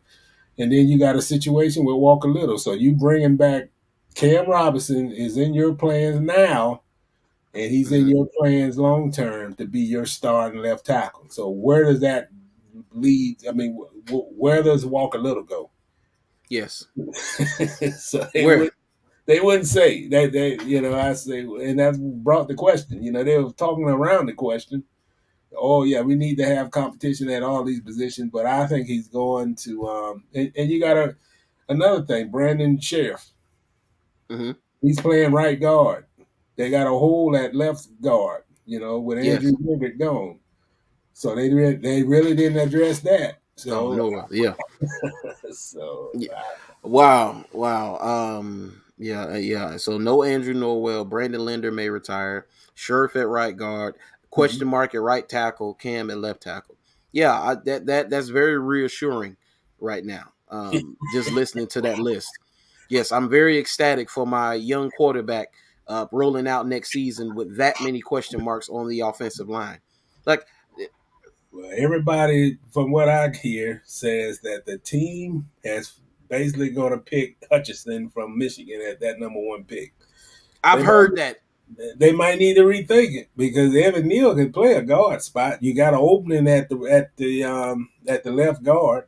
So Yeah. I mean, I know you want to pair up, have this guy come off the edge on the opposite side of Josh Allen, but hey man, I don't. Hey, I saw something today at the Michigan Pro Day. yesterday, I believe it was, that he didn't do the bench press at the NFL Combine, but he did it at the pro day and had 20. He did 27 reps on the bench press. I don't know what the poundage was, but I Mm, don't see the guy as being a special talent. That's just me. yeah, Aiden Hutchinson, I just don't see it as a special talent. I mean, to bring him on, and if you pair him up with a Josh Allen, that might be something that, make the defense better. Yeah, probably. But number one overall though. yeah, I said this. I mean, maybe the best thing they could do is trade down and get. Yeah, I don't think at this point with what you brought in with two receivers in free agency, unless you want to move away from Marvin Jones and Laviska, that you would draft two receivers. But I believe you have to get another receiver, and you got to address the situation at left guard. You can't have that. I yeah, think Walker Little can play right tackle. Now, if the yes, plan is to move Jawan, I don't know, at a guard spot. I mean, I don't know. You gonna move him from right tackle and move him to left guard? I don't know if that's a good move. We had a Zoom call with him after the season, and he said that he didn't want to play. He's not a guard. oh, he said he. Oh, well, hey, there's your answer. So he's He gonna said have to he's play not a tackle. guard. Well, Yeah, if you gonna play tackle, he can't play at the level he played at the last season. yeah, yeah. So So I like to see competition. So have a competition between Walker Little and Jawan Taylor. But do you move Ben Barch to left guard? Is he quality enough? I mean, he was okay last season. yeah, Do you trust putting him at left guard, moving him from right to left, and can he hold up and protect his quarterback yeah, without you having to go get it? And who knows? I mean, I heard the same thing last year that they were going to try to work a long-term deal with Cam Robinson. Personally, I don't know if Cam will want to be in Jacksonville long term. That's my hunch. I don't know. I just don't think that he's a little hmm bit like DJ Chalk in a sense. That, from what we were told that they wanted to bring him back. Now, probably that contract offer was probably about the same amount that DJ got with the Lions. 1 year, 10 years, 10 million. yeah, It was in that range. And he told the organization that, it's just probably better to, start a new chapter somewhere else, so because well, he, can't he forget about yeah, can't forget about Tyler Shadley. I'm glad they brought Tyler Shadley back. yeah, I think he's going to be the starting center. And Yeah, practically, you really look at it, he's probably been the starting center for the last two, 2 years. if we're going to be honest, because he can play center and he can play both the guard spots, if I'm not mistaken. Yeah, he So can. Yeah. yeah, so get more Tyler Shadleys then, people. That's what we need. Um, Overall, great free agency. I think I like the overall direction they're going. They have the draft coming up, so I don't know how they're going to do this draft. Hopefully, they trade down. I hope they don't take Aiden Hutchinson with the number one pick. But if they do take him, they feel like they see something maybe we don't see. They feel he's a special player, and who knows what he'll turn out to be if they do take him. I mean, it is what it is. But Well, um, the big question is, what are they going to do with Caleb on Chase on? oh That's the big question right there. yeah, it might be time. It might be time. I don't. If Mike Caldwell can't get anything out of him, it's time. It's time. It's time Well, the because that's biggest what three thing, different systems he'll have been in. well, it's hard to coach if you're not instinctive. I preach to I preach to eternity with that. Hmm. If you're not instinctive, can't read the play, can't get yourself in a position to even guess where the ball going, and you got natural skills and still can't make plays. I don't know if that's not the answer. So, Yeah, yeah. and this He's this not. coach, It'd be one thing if he was he could be a consistent player. He was just not a playmaker, but he's not consistent and he doesn't make plays. Yeah, he doesn't make plays. He makes a lot of mistakes. He's got athleticism. I give him that, Very athletic. Yeah. but he's not instinctive. He's got a little Taven in him that he just not instinctive to get to where he needs to make the play. You know, Yeah. you can't make plays and it's already a first down. You know, you can't do that. But I don't know what their plans are at linebacker. To be honest, I was told that. Let me say this. So I won't butcher his name. Oluluwan Uh-huh. is Yeah. is not a primarily a middle linebacker. He's a more of a natural weak side, but he can make plays all over the field. So I Yeah. don't know where they're going with that direction. Usually, if you're gonna release a guy like Miles Jack, you got somebody in there that you know can get the job done. Right now, the only person I think they have that can play middle, like with Damian Wilson, would be Shaq Quarterman. And maybe they Yeah. might see something in him. Maybe so. Maybe so. So and we'll see how the draft. I'm excited to see how the draft turns out and going into next year. And just remember, temper your expectations, people, because this of course is still a rebuilding year. Urban Meyer set the clock back. Sorry, it is what it is. It's still a rebuilding year, but I do expect them to be much improved from last year. I think that they're going to look like an actual professional team this Oh yeah, year. yeah, yeah. No doubt about that. And it'd be exciting to watch. I mean, I if think you look so. at what they're talking about, shifting guys around, not locking in, you're not gonna see Kristen Kirk get every snap at a slot receiver spot. Yeah. I think you're gonna have a lot of different things. They're gonna do crossing routes, bunch routes. I mean, bunch sets. I think they're gonna do things to create space, and yeah, and I think they're gonna be more of a passing team. I was a little surprised, but I guess you don't really go out in the free agency and get running backs. But No. uh, running back is a question mark. You got two guys, James Robinson and you know, Etienne, who coming off major injuries, and you really don't have anything behind them. So I would, the way they kind of summarized it was they probably use that one of those 12 Yeah. picks to get a running back. But that's a lot to think of. You're talking about Achilles tendon injury, knee, a foot injury with Etienne and the Yeah. and James with the Achilles tendon. That's a major injury, man. Um. So, what have you heard anything about the timetable on ETN and that Lance Frank injury? Because I haven't heard I anything. heard ETN is like made a lot of progress.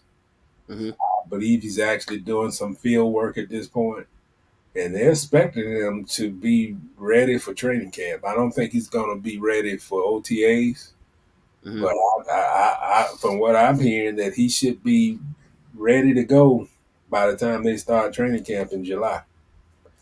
Now I don't know what the Okay. diagnosis for James Robinson. Like I said, that's a major injury.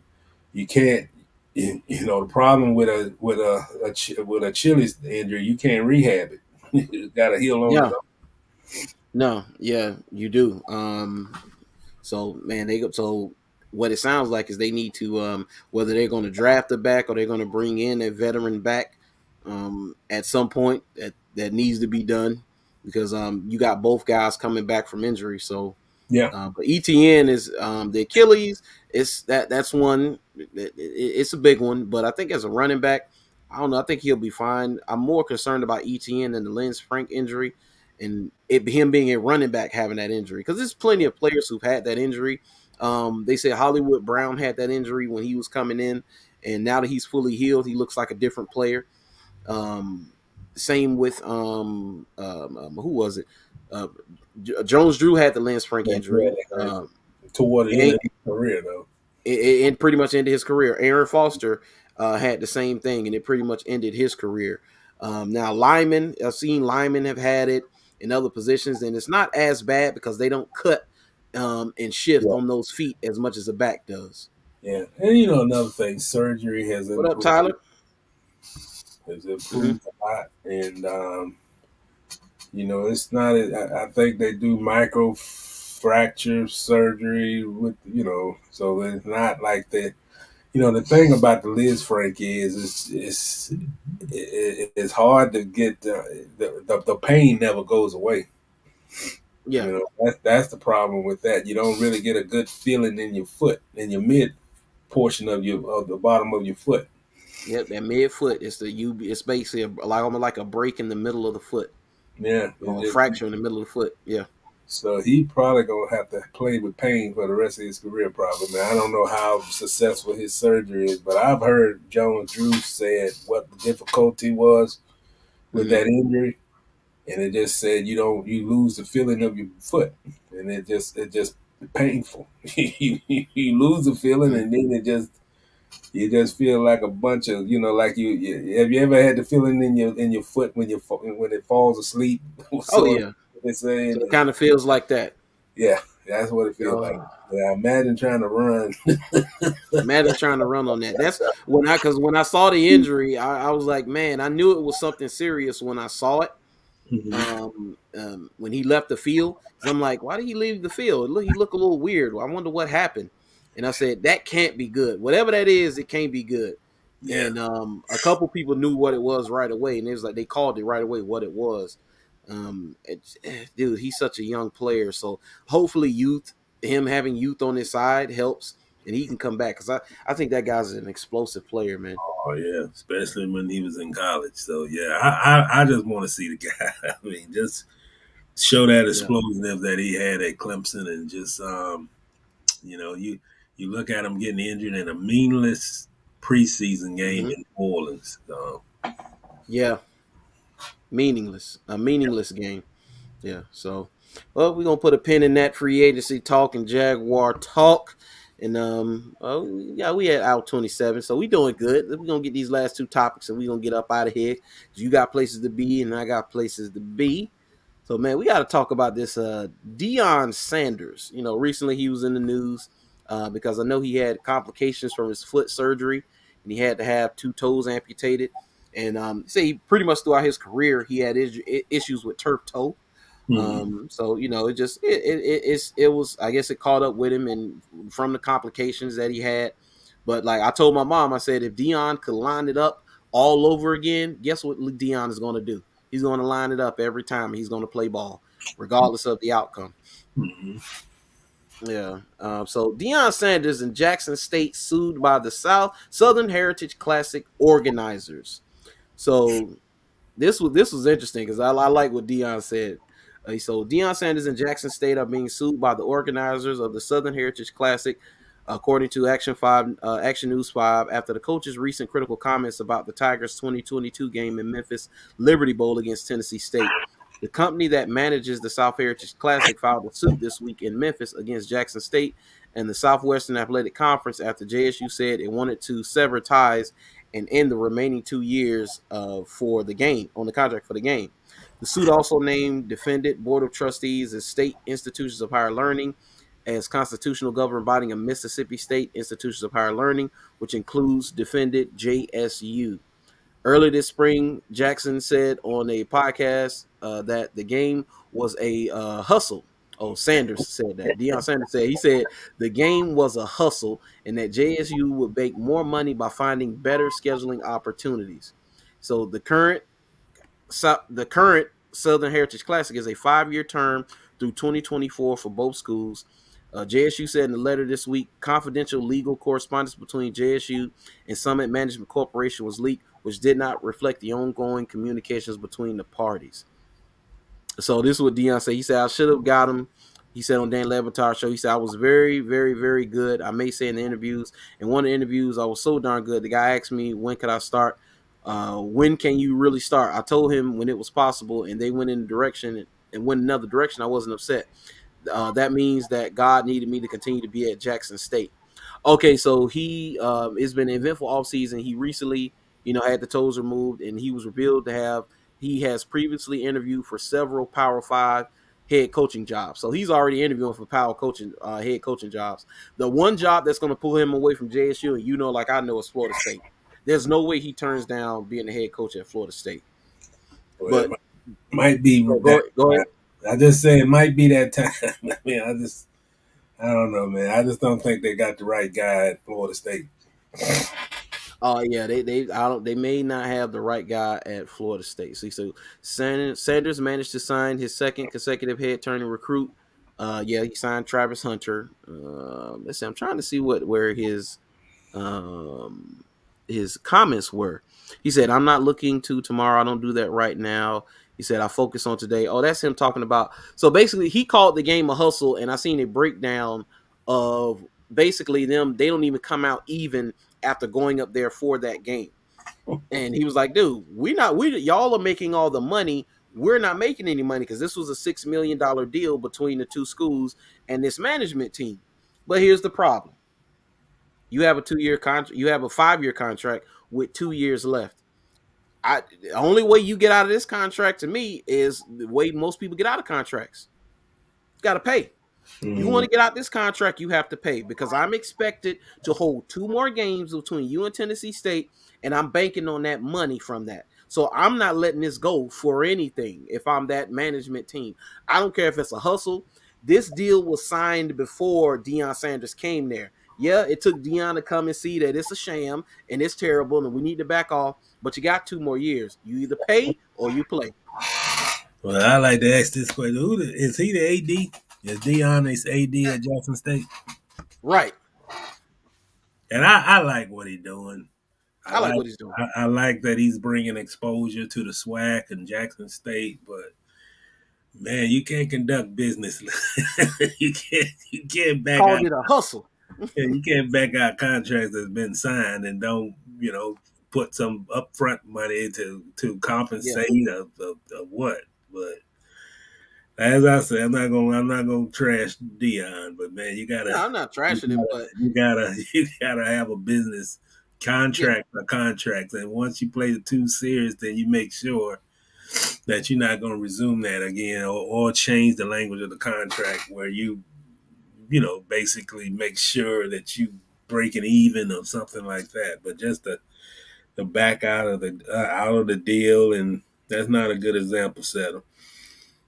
No, But no, it's not. Jackson State AD should be the person. That person speaking on that, correct? Exactly. But when you bring in a neon Dion, he overshadows a lot. He does. He does overshadow a lot. So, I mean, it's just going forward. When it comes to stuff like that, I'm sure Dion wants to be a part of, if he's there, wants to be a part of any of those type of negotiations, because I'm certain that Jackson State knew what type of deal this was before Dion even figured it out. They knew that they still had years on it and they had to play it. And so Dion figured it out after they went up there, and he was like, "Yo, wait a minute, how much we getting for this? Hold on, we gotta pay $180,000 to get the team. I think the staff, the band, and so I saw the expenses and what they would make from it. And dude, it's a sham. he didn't lie about what it is, but I mean, you can't just back out of stuff, man." But you know what, man? I believe if you was to look at a lot of those classic contracts, I used to say this about Gremlin and Southern, and the expenses and things. I mean, sometimes we don't look at all the language in the contract. No, you don't. No, they don't. They do not look at all the But another thing is that's not part of the contract. I would like to know if that game has a corporate sponsor and how much do the split is for the corporate sponsorship for that game. Do the 2 schools get split that revenue? See, that wouldn't be in the contract, but I wrote some stories on Southern and Gremlin in the Bayou Classic, and State Farm was a sponsor of the game, but Grambling got all the money from State Farm sponsorship and not Southern. Oh, I know they was hot about that. Yeah, so it's a lot of things, man. When it comes to because that's not the contract of the game. It's like if Grambling went out and pursued the sponsorship, then they feel like they're entitled to get the sponsorship money, not Southern. But the game is the State Farm Bayou Classic. Well, yeah, yeah, yeah. So that could be what's going on there with Tennessee State and who their head coach Eddie George. Shout out to him. But I mean, it is what it is. He said we need to look forward, schedule more lucrative games, and in the future you can do that. But as for now, you either pay or you're going to play. You know, I would love to sit down with Dion and say, what would be his vision for Jackson State, man? Even if he doesn't be there, you know, he's not going to be there for 10 years. No, he's not. But I would like to, you know, I would like to see more SWAC schools play the bigger schools in a way, but just don't make it. You know, there's got to be a level playing field. I would like to see like the HBCUs get, you know, whatever money it can be to get the facility structures Yeah, upgraded more, you know. yeah, yeah. Go to Ohio State and get blew out by Ohio State and get $1 million for going to play them. They don't want to do that. But Why, dude? Go get that money. Florida A&M has played some teams. I mean, has Florida A&M played Florida State? Florida A&M. I I, I I don't know remember that. the I last time know they that. played them. But they've played Miami a couple of times. Yes, But I but don't I don't know if they played them lately. I haven't remember seeing the matchup between them lately. and I don't think they played Florida either. Yeah, dude has Bethune. I don't think Bethune has played any of the major any of the Power Five schools. A lot of those HBCUs. Now that you bring that up, I don't remember seeing a lot of those HBCUs playing Power Five schools. Dude, you go take that butt whooping and get that check. Come on, you need the money. Yeah. So they need their players too. No, they need their players too. But it's one brick at a time. If you the HBCU, you can't skip the line to build this program. It's one player at a time, one coach at a time. And if I'm the HBCUs, I'm going to continue what they've been doing so far, and that's targeting big names in coaching. Yeah. Grambling State went after Hugh Jackson. Yeah. Tennessee State went after Eddie George. Jackson State went after Deion Sanders. And they said it's I saw an article the other day where 176 former NFL players are coaching on the high school level right now. There's a plethora of guys who are, and some of these are head coaches looking for college opportunities. I think seen John Kitna is a name that's been floating around. Go get John Kitna, Mm-hmm. former quarterback, big name, and he's going to recruit his behind off just off being John Kitna. Mm-hmm. I Right. think that could be the secret sauce for them. Yeah. And I like to see the HBCUs, you know, kind of get upgraded, you know, in Yeah, all facets, you know, better facilities, obviously, yeah, and go after some of the big coaches, you know, try to get a that's what. television contract. You know, I Yeah, watched Texas Southern the other night against Kansas in the tournament, and they didn't win, but you know, they won the play-in game to get in, but they beat Florida basketball team this year, and they got good players and a good yeah. coach, Johnny Jones. So it can happen, man. So speaking of which, so let's go into a little basketball. And I haven't watched. Only seen highlights of so far. But man, the bracket buster, Kentucky. Oh my goodness, Yeah, Kentucky going down. Now the question is, should the Calipari experiment end?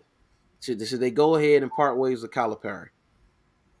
What do yeah. you think? Well, you can't lose to St. Peter's, that's for sure. You cannot lose to St. Peter's. I don't know. I would say Calipari for the last couple of years. I don't know if he's been into it like he when he had AD and the early, you know. early John Wall and all those guys. and all those guys. I just think he's just kind of, then went with this one and done, and it's just like it just seemed like he's just going through the motions, and not putting a lot of investment into the program over the last Yeah. 3 years, and you can't have a team and administrators at Kentucky and everybody around the country pretty much pointing you to be at least in the Final Four, not winning At it, least. At least.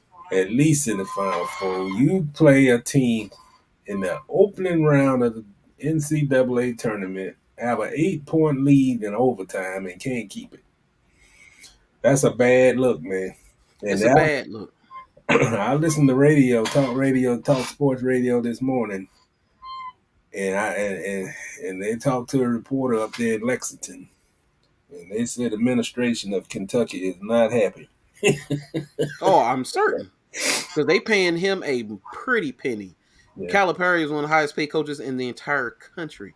Forget college basketball. The country. And these are the results we're getting. That was an embarrassment, man.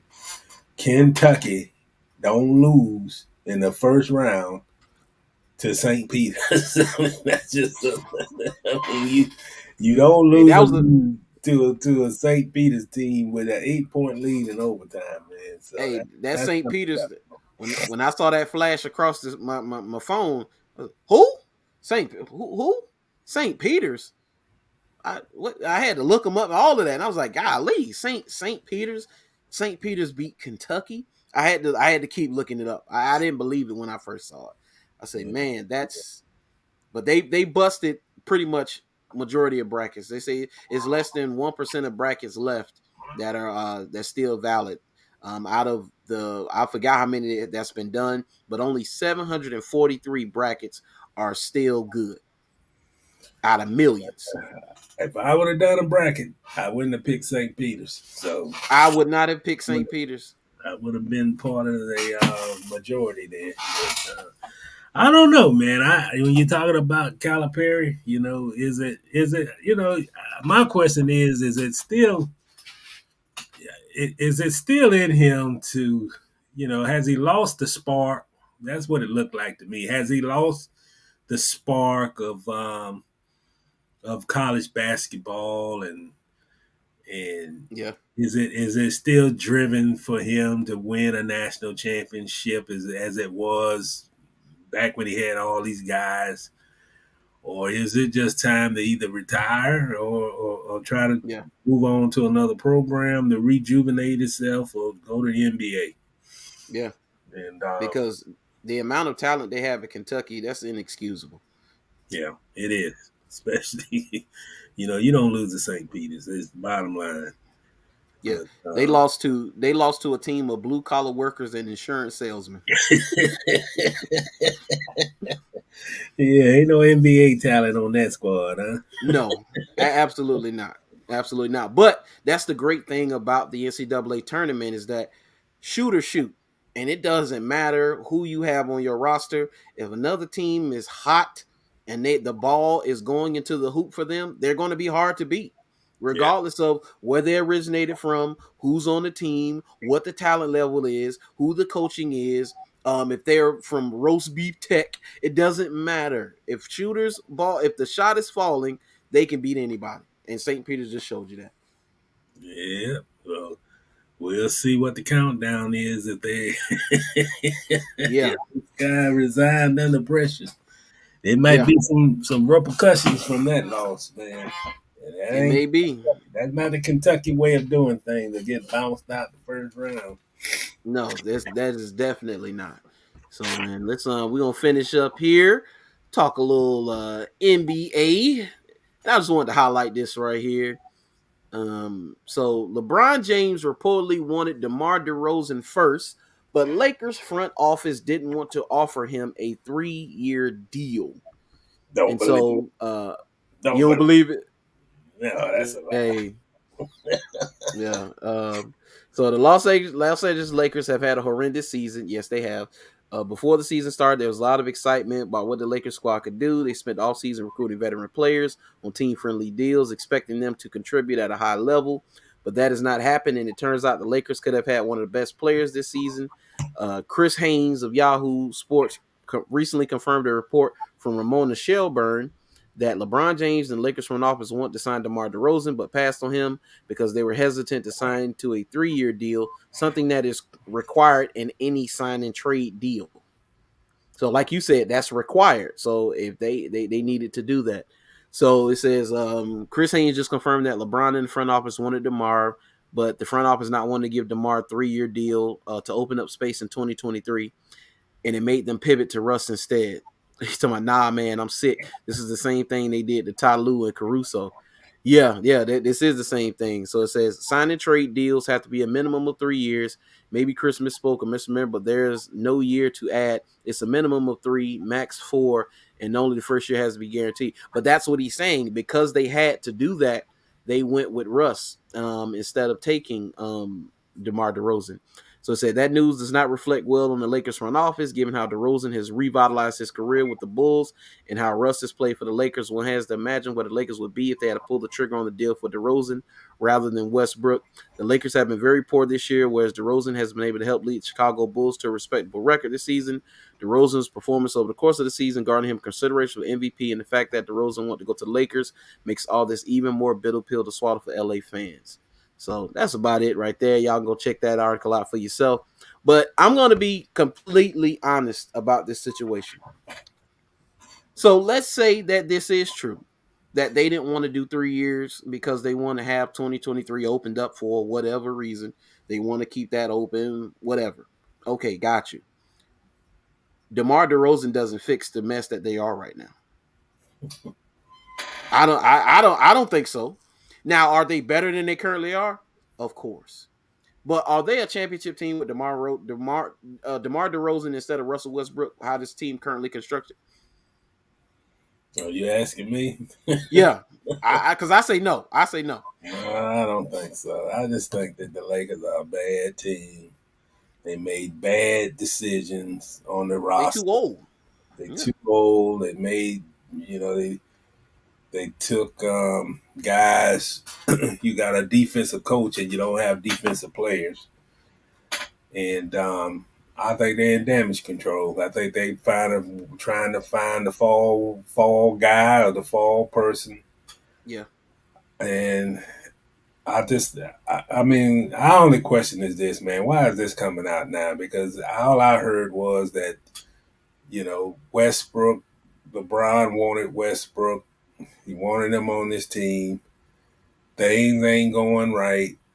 So it just seems like they don't, whoever Yeah. don't want to have LeBron in a bad light. But, believe me, if LeBron wanted DeRozan, I don't think it would have been any problem of getting DeRozan on that team if LeBron really wanted him.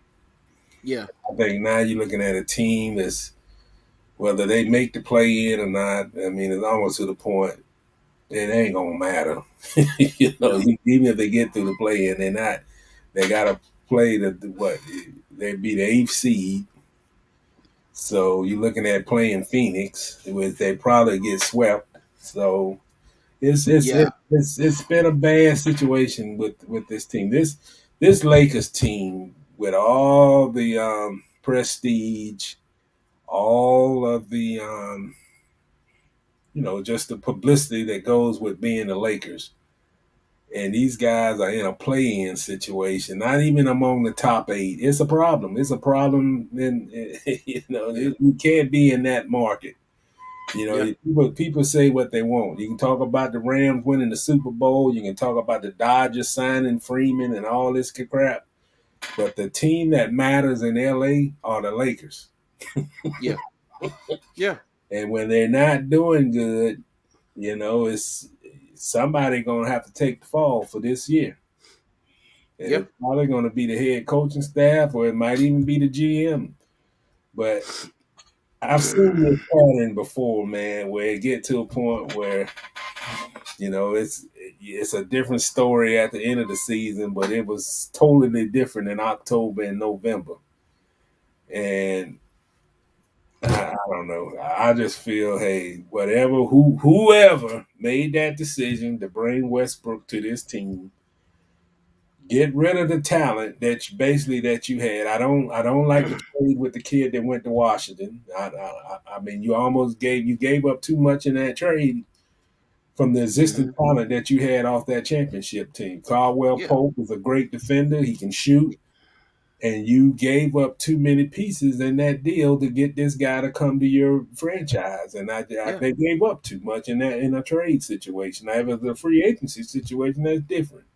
yeah, But you gave up too much of the existing talent that got you a title in that bubble, yeah. and you don't play a style that you played that won your title, and you got a superstar next to LeBron who just hadn't done anything for 2 years. I mean, to put it quite frankly, Anthony Davis hadn't showed up for 2 years.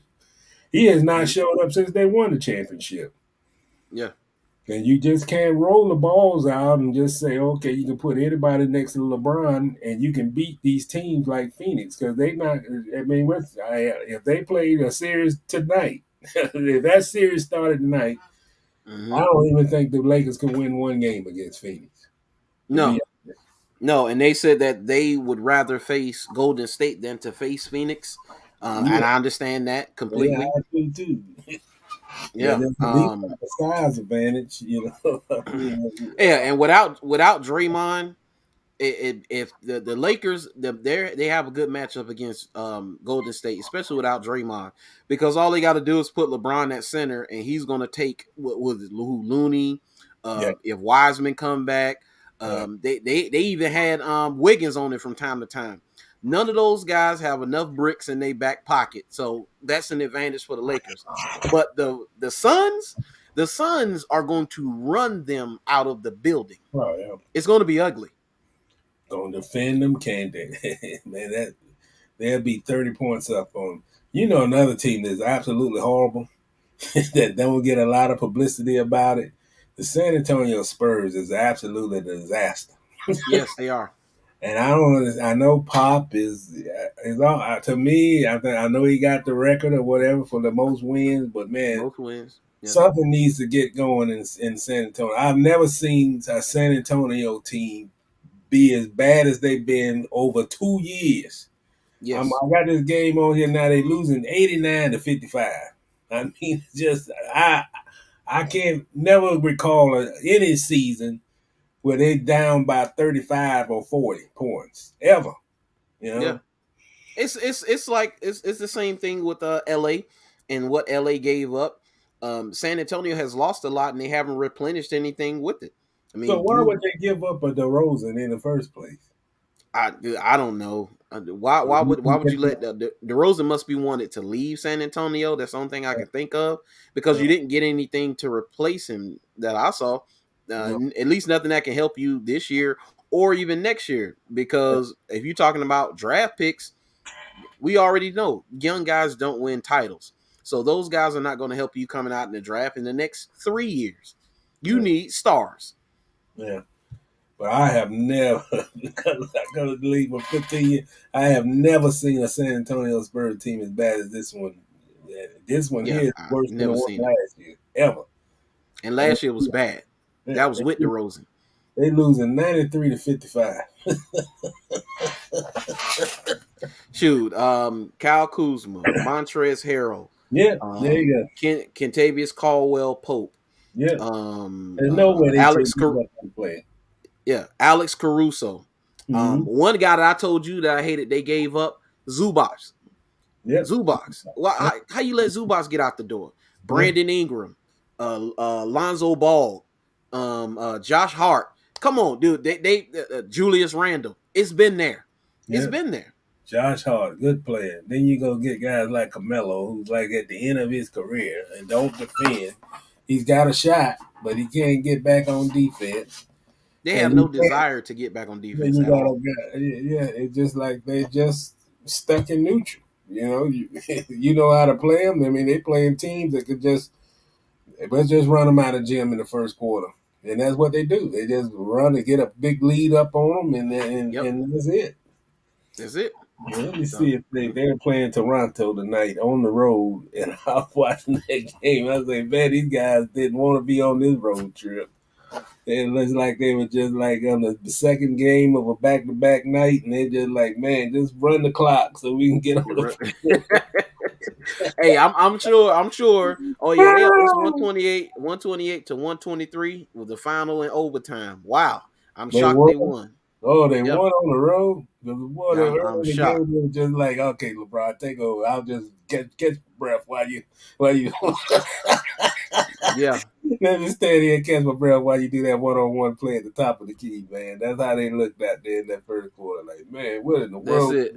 What in the world Hey, we and get this. going to? Brian had 36, 7, and 9. So he played 45 minutes. Westbrook had 22, 10, and 10. Let's see who else. Malik Monk only had 9. Dwight Howard had 7. Austin Reeves had 10. Avery Bradley had 14. He had 14 with 3 rebounds and 1 assist. DJ Augustine had 9 points. So they got he got some help tonight, because when I looked at when they've been losing, and you just go look at the stat sheet. Anytime the Lakers lose going forward, look at the stat sheets and look and see where the scoring is coming from. It's awful. It's absolutely awful, man. I'll tell you what, I know this is out of topic, but these are the teams that they got to do something quick. I'm sick of watching Sacramento Kings. Oh man, I already know the next one. I already know what the next I'm one. tired of having Gentry. Mm-hmm. He should retire. I'm Yeah, well, we already discussed San Antonio. I don't mm-hmm. know what the hell going on in Indiana. Right. I mean, who else here? Well, I done see some bad basketball, man. Oklahoma City, Yeah. it might take 20 years. Houston. Houston is Houston. another one. Houston don't respect their coach. They can do whatever they want. They don't respect the head coach. Yep. Oklahoma City it'll take them 20 years to get back to the level they was when they first had Durant. Right. Portland, I just think Portland just got a bunch of players out there, and they're just all right, guys. Go, just do what you got to do. Just get this season over with. Yeah. Yeah. You can tell it's a few teams they've already, it's pretty much they've packed it in, and they kind of like going through the motions, man. Because you're not winning a title. I mean, it is what it is. Portland is one of those teams. Well, yeah, the big secret was they be at practice and they have that last huddle in practice. They say 1, 2, 3, Cabo. Yeah, that's it. Man, they already done booked the tickets and they got the hotels, and man, let's get this. Well, how many? What we got? 10 more to go. Let's just get it over with. Hey, gone fishing on 3. 1, 2, 3. Gone fishing. Yeah. Yeah. But these miserable Sacramento Kings, they've been going fishing since October. Right. I swear they might be the worst team. Well, San Antonio bad, but this Sacramento team. No, you take it. No, you shoot. No, no. Yeah. Yeah. Awful, man. Then they got Evan Gentry walking around the sideline with nobody listening to him, and he pretending to be a coach. Right. So Boy, hey, that lets me know too. Buddy Hield is he'll be in a different jersey soon. I think you're gonna see a couple of moves next year. I'm looking for a couple of teams to make some major moves. I'm wondering where Donovan Mitchell is going to go, because that marriage with Rudy Gobert is over. Well, they're already talking about what's the coach? He's a weird looking guy, but the head coach of the Jazz supposed to be, if Pop retires, he's going to San Antonio. What? Yep. So they could break the whole thing up. Utah is a good team, but they're not gonna. They're not going to win anything, man. They're not gonna. they're not going to beat a Denver. They're not going to beat any of those teams in the top 4 with them. No, no, No. they're not. They're not. Yeah, the Jazz, they're not. They're fourth right now, but they can't beat the Suns. They can't beat the Warriors. I don't Yeah. see them beating the Mavericks, the Nuggets. Shoot, the Timberwolves will take them to task right now. Now, I like The Grizzlies, they can't beat the Grizzlies. Well, the Grizzlies might turn out to be the second seed, man. They might They the jump. second seed right now. Yeah, Yeah. they're 48 and 23. Yeah, they're number 2 right now. So how many games ahead of the Warriors? One, because the Warriors are at 47 and 23. Grizzlies are 48 and 23. Man, I like that Grizzly team, boy. They get after you, but you know, the good thing about them is they get back on defense. They defend. Yeah, they do. Yeah, they got a good defensive team, and they got a good overall team because I seen they record without Ja Morant, and they're like 12 and 1. So they got a good team. Yeah, they got good shooters. They got good defenders. They can get back on defense, and they can push the pace. See, that's the thing in the NBA, man. You always hearing about, oh, yeah, we got to push the pace. We got to push the pace. And then, you know, the part of pushing the pace is also getting back on defense. Yeah, that is.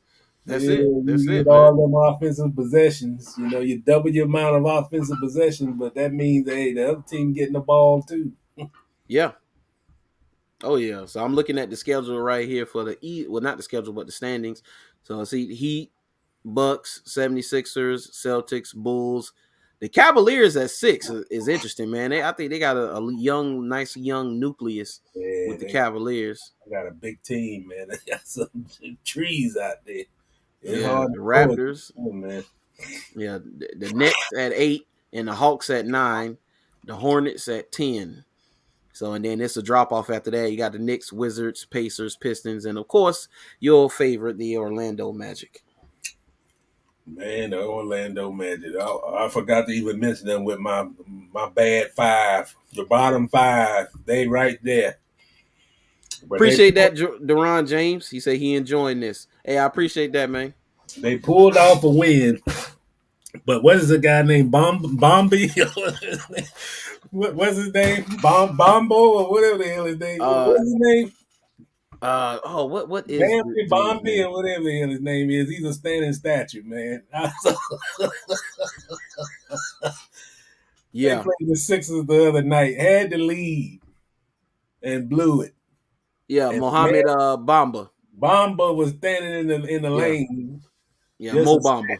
Mo Bamba. Yeah, he's just a statue. Man, he's got to get some fight, man. He ain't got enough fight. When you play Philadelphia, you got to have a fight. If you don't, he going to embarrass you. And Lord knows he got embarrassed. They got blew out by the Grizzlies. 124 to 96. Golly. They might be the worst team in the league, man. It's no question. I put the Magic, the Spurs, the Oklahoma City, and Sacramento Kings. If I was a season ticket holder, I'd just say, hey, you just give me my money. Just give me my money back. I'm sorry that I thought that I was gonna be entertained by spending this money to go watch this crap. I can't even watch them on television. I mean, right now, the Sacramento they down 16-12. I guarantee I put $10 on it. The next 5 or 6 minutes, they'll be down by 15. And then you have Alvin Gentry walking, nice suits and everything, look like a coach. Yeah. And he'll call in a play and they just look the other way. Yeah. That's the team that's saying 1, 2, 3, Cabo. Cabo. Shoot, that's a bunch of these guys. Shoot, from the Pelicans to from the Pelicans on down. Pelicans, Spurs, Blazers, Kings, and Thunder and Rockets. Yeah, it's 1, 2, 3 Cabo. And they another team. The Pelicans were supposed to be in the play-in, and then they like 1 and 6. Zion ain't nowhere to be found. He's sitting on the sideline now. Yeah, okay. He'd be sitting on the same sideline next year too, man. And I'm starting to come to grips with what you said. That you say you think that Zion is not playing another He's not playing. Not in game. New Orleans. He's not playing that, man. In reality gonna be this all season when his folks say I want to trade. They're gonna do it right. They don't want to, you know, get the management upset like AD did. But he's not gonna play that, man. He want to be in a better market. His father don't like the GM, and it's just a whole bunch of stuff going on. But when a guy go to Portland to do his rehab work, Mm-hmm. that tells you all you need to know. He could have done that rehab work right there at the facility in New Orleans with this team, and he chose to do his rehab work in Portland, Oregon. When they made the trade to get CJ, he got no he got no contact from the superstar. Yeah, none until he was criticized. Yeah, criticized by JJ Redick, who told the truth. Who told it? Yeah, dropped the bomb on him, man. He's a detached teammate. I He's mean, a it is what it is. teammate. He doesn't want to be in New Orleans. He doesn't like that city. He doesn't like the GM. And from a guy who covered that franchise for 15 years, they got a long way to go, brother. I mean, Yeah, they got to get some more CJ McCollum. And it ain't about making the playoffs. I mean, it could be, you can have instant gratification making the playoffs.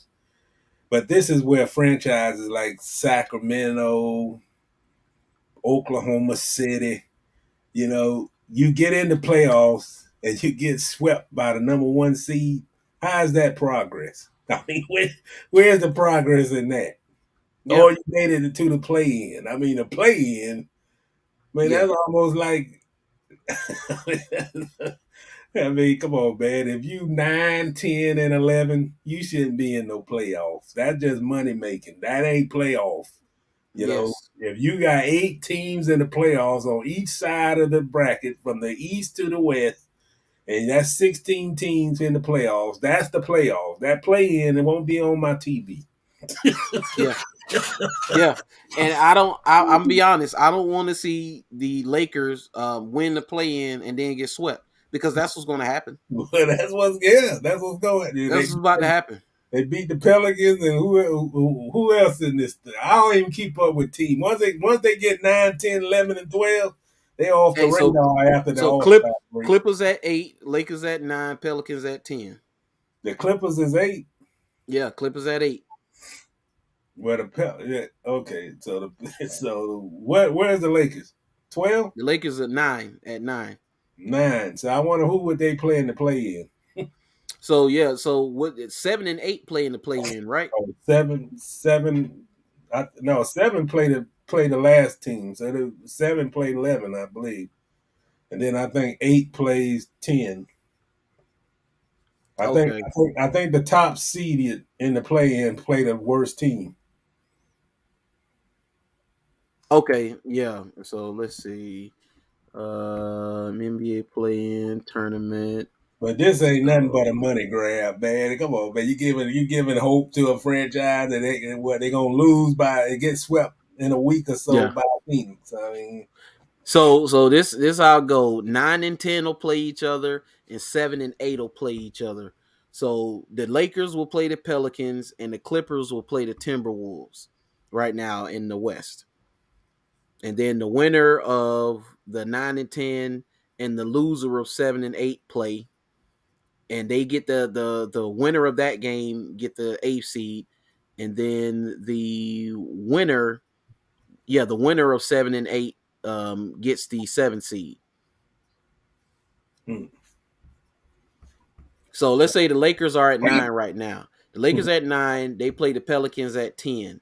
They win at 10, and then they play the loser, which is 7th and 8th. So let's say the Timberwolves lose to the Clippers. They'll have to play the Timberwolves in order to get the 8th seed. So what is this? A 1-game series? I mean, how many games they play? They're gonna play A 3-game one, series? two, yeah, 3 games. 3 games. The best of 3. Yeah, 3 games. So yeah, so you play 9 and 10 play, then 7 and 8 play. The winner of 9 and 10 and the loser of 7 and 8 play each other. So whoever wins that 7-8 matchup gets the 7 seed automatically. They don't have to play again. Yeah, just what I told you. Celtics on 11-3 run. Oh, you called it. You called it Celtics. Oh, they You done called it. came back though. They got a lucky 3. Yeah. Man, So I can't watch these the Kings, the OKC. I'm banning them from my television, man. Not the after Magic, All the Star. Magic, Houston. I don't even know why the people they must got some great entertainment in the old dome or whatever it's called, because man, I can't. They were down by 35 and they just whooping and hollering and go Magic, go Bombo or whatever. They losing by 37. Man, Oh, I can't I pay would. no money. I can't pay money to go see that, man. I can't even watch them on my television. How in the world I'm gonna go drive from Jacksonville to Orlando and watch a team that basically the game over after the first quarter? Come on, Right, man. They should be right. discounting tickets after each season. Yeah, January, when they got less than 10 wins, they discount the seats. yeah, yeah. They They should. should. They should. Nosebleed seats. Hey, get them. Hey, put a I'm deal. talking Put a about deal in place. I'm talking about lower bowl. I ain't talking about lower. I Oh, mean, well, no. I was saying the nosebleeds. You should be giving those away. yeah, they should. They should be $5. I mean, that's a giveaway, and they Yeah, should make those lower bowl tickets. And you might, if you want to get a chance to be seen on TV or something, to just make them like $25, because that team is horrible, man. It might take them till 2030 to make playoffs again if they keep this going in this same direction. And the same with Houston. $20, $30. The Houston players don't even respect the coach. Wow. That's why Yeah. they Right. got that's why they got Coach Lucas. And Yeah. they don't like him. Who don't like Coach Lucas? I mean, come on, man. These young guys are different, man. These young guys are different. Well, they don't Yeah. like Hey, losing. They don't like losing. no, and we talked about this previously. I said that more of these older coaches are going to bow out, and they're going to be like, "Yo, I can't connect with the younger guys." Hey, I saw Steven Silas, man, on a timeout play, man. He just basically threw his hands up in the air, man. He's like, what in the they were just standing in space looking at each other. They ain't have nothing to say. yeah, The assistant coaches. We ain't, yeah. we ain't got no answers for this. Shoot, hey, when I saw Luka Doncic run Rick Carlisle out, I was like, "Oh yeah, it's a different day. It's a different day." Mm-hmm. Man, somebody gonna run Rick Carlisle out at Indiana, because that Indiana team. Why in the world did they trade all these guys? They were already bad before the trade deadline. They traded like 4 players, like 3 of them starters, and now they can't shoot. They can't defend. I mean, how do you go to the trade deadline and make your team worse? There's Yeah. nobody in the draft. I mean, you watch this NCAA tournament, I don't see superstar players coming out of Well, college. unless they're tanking. Taken for what? There's no who's That's the only explanation I got. there's I no can't think of anything. there's no next LeBron in this class coming out of here. You can watch the True. tournament. It's team ball. There ain't no superstars in this NCAA tournament. Yeah. True. You go So watch yeah. Gonzaga. You can go watch Kansas. I watched Kansas last night. They just, it's just average players. There's no superstars. Yeah. So But I tried to give him an out, but that's the only thing that makes sense to make your team worse at the trade deadline. I can't think of anything else that would why I would make my team worse by trading away my shooting. I don't understand that one. But let me ask you this question: who's the number 1 pick last season? the number 1 pick last year. Oh my god, you put me on the spot. Oh, oh man, I can't remember dude's name. The Yeah, I number 1 don't even pick in know the who it NBA. is. I don't even know what team it is. I know that Oh kid my god. in Minnesota is good. I know Edwards is good, but he was 220. Oh my goodness. Oh, I'm man, you really hit me because I cannot remember the number 1 pick off the top of my head. Oh my goodness. I think Let's he see. went to Oh, Detroit. Cade Cunningham. That's why I couldn't Yeah, remember. Cade It's Cade Cunningham. Cunningham. And he got drafted by the Pistons, who are awful. Yeah, that's my other bottom five. You ever watch that coach on the sideline? He gives up when the 5 minutes into the game. He don't even stand up front of the bench. He just sit there. And see, and I was going to say, I think I was going to say either Scotty Barnes or Evan Mobley, but I was like, they didn't go number one. It was somebody else. I couldn't remember. Yeah, Cade Cunningham on But that 23 win Detroit team that get blowed out every night. shoot, and then looking at this list of the first round, man, there's no real guys who really have caught my eye so far, except for maybe Josh Giddey with the Thunder. I've seen Mm-hmm. some seeing him play. He's pretty good, but the rest of these guys, I mean, they're still young. They're in their first year. But Cade Cunningham, man, I forget. But that lets you know that last year's draft was somewhat forgettable Yeah, because a that's lot of these names that I'm looking at now, dude, if somebody was like, all right, Brandon, name the top 10 first round picks from the NBA draft from last season, I'm out of here. I'm done. I'm go ahead and plan my funeral. I'm done because I couldn't name this list. it's gonna be the same thing for this draft too. It's just guys. There's no man. I gotta Just a go bunch of see this guys. play. It ain't none of that. There's no Anthony. There's no Edwards. There's no Anthony Edwards in this draft. There's no LaMelo Ball. There's But no James Wiseman. You know, that draft 2 years ago, I remember that like it was yesterday because I remember all the guys. all right, look at your score right now, 41-28. Oh, there they go. It's over. It's over. It's over. Got 9 minutes before halftime. The game already over. Just go get the popcorn, honey, and let's go beat the traffic and go home. And who are they playing the Celtics, right? That's Sacramento playing the Yeah, Celtics. that's Sacramento. At Sacramento and getting Awful. blown out 41-28. Free Buddy Hield, please. Free Buddy Hield. Free him, please. He doesn't deserve that. And there go Albert Gentry still standing there intensely on the sideline. Man, Awful. they need to make a new rule, man. If you 30 games out of the playoff race, you just see start over next year. Just play among yourself in the bubble. Yeah. Yeah. And Hey, please don't televise it. hey, have a worst to first tournament where all the worst the top worst teams play for the rights to the number one pick. Man, Do away with the lottery. some of these teams, boy, I tell you, when they get to this point, you got about 2 weeks to go before the season ends. Man, these guys done checked in. They done checked out, not checked in. Yeah, man. Well, I think we can end it right there. I appreciate everybody for tuning in. Make sure you like, share, and subscribe. Follow me on all my social media. See it down here at the bottom. Follow Mr. Reid, Jacksonville.com.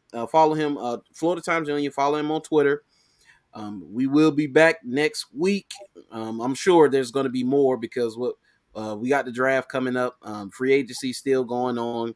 And the NBA is about to get real spicy. What, there's 10 games left, you said, I think? Yeah, about 10, 11, something like that. Yeah. And, of course, NCAA tournament. I'm sure it's going to be some more upsets. And St. Peter's. Yeah. St. Peter's. St. Peter's, man. Golly. Oh, Kentucky. I tell you what, Kentucky, boy, they crowning the Commonwealth State tonight. Yeah. This week. They're rioting in Lexington probably after that, man. I'm certain of it. The big mighty has fallen, man. Man, yeah, it is what it is. But I appreciate y'all for tuning in, man. But until next time, we are out of here. Peace out. Peace out, y'all.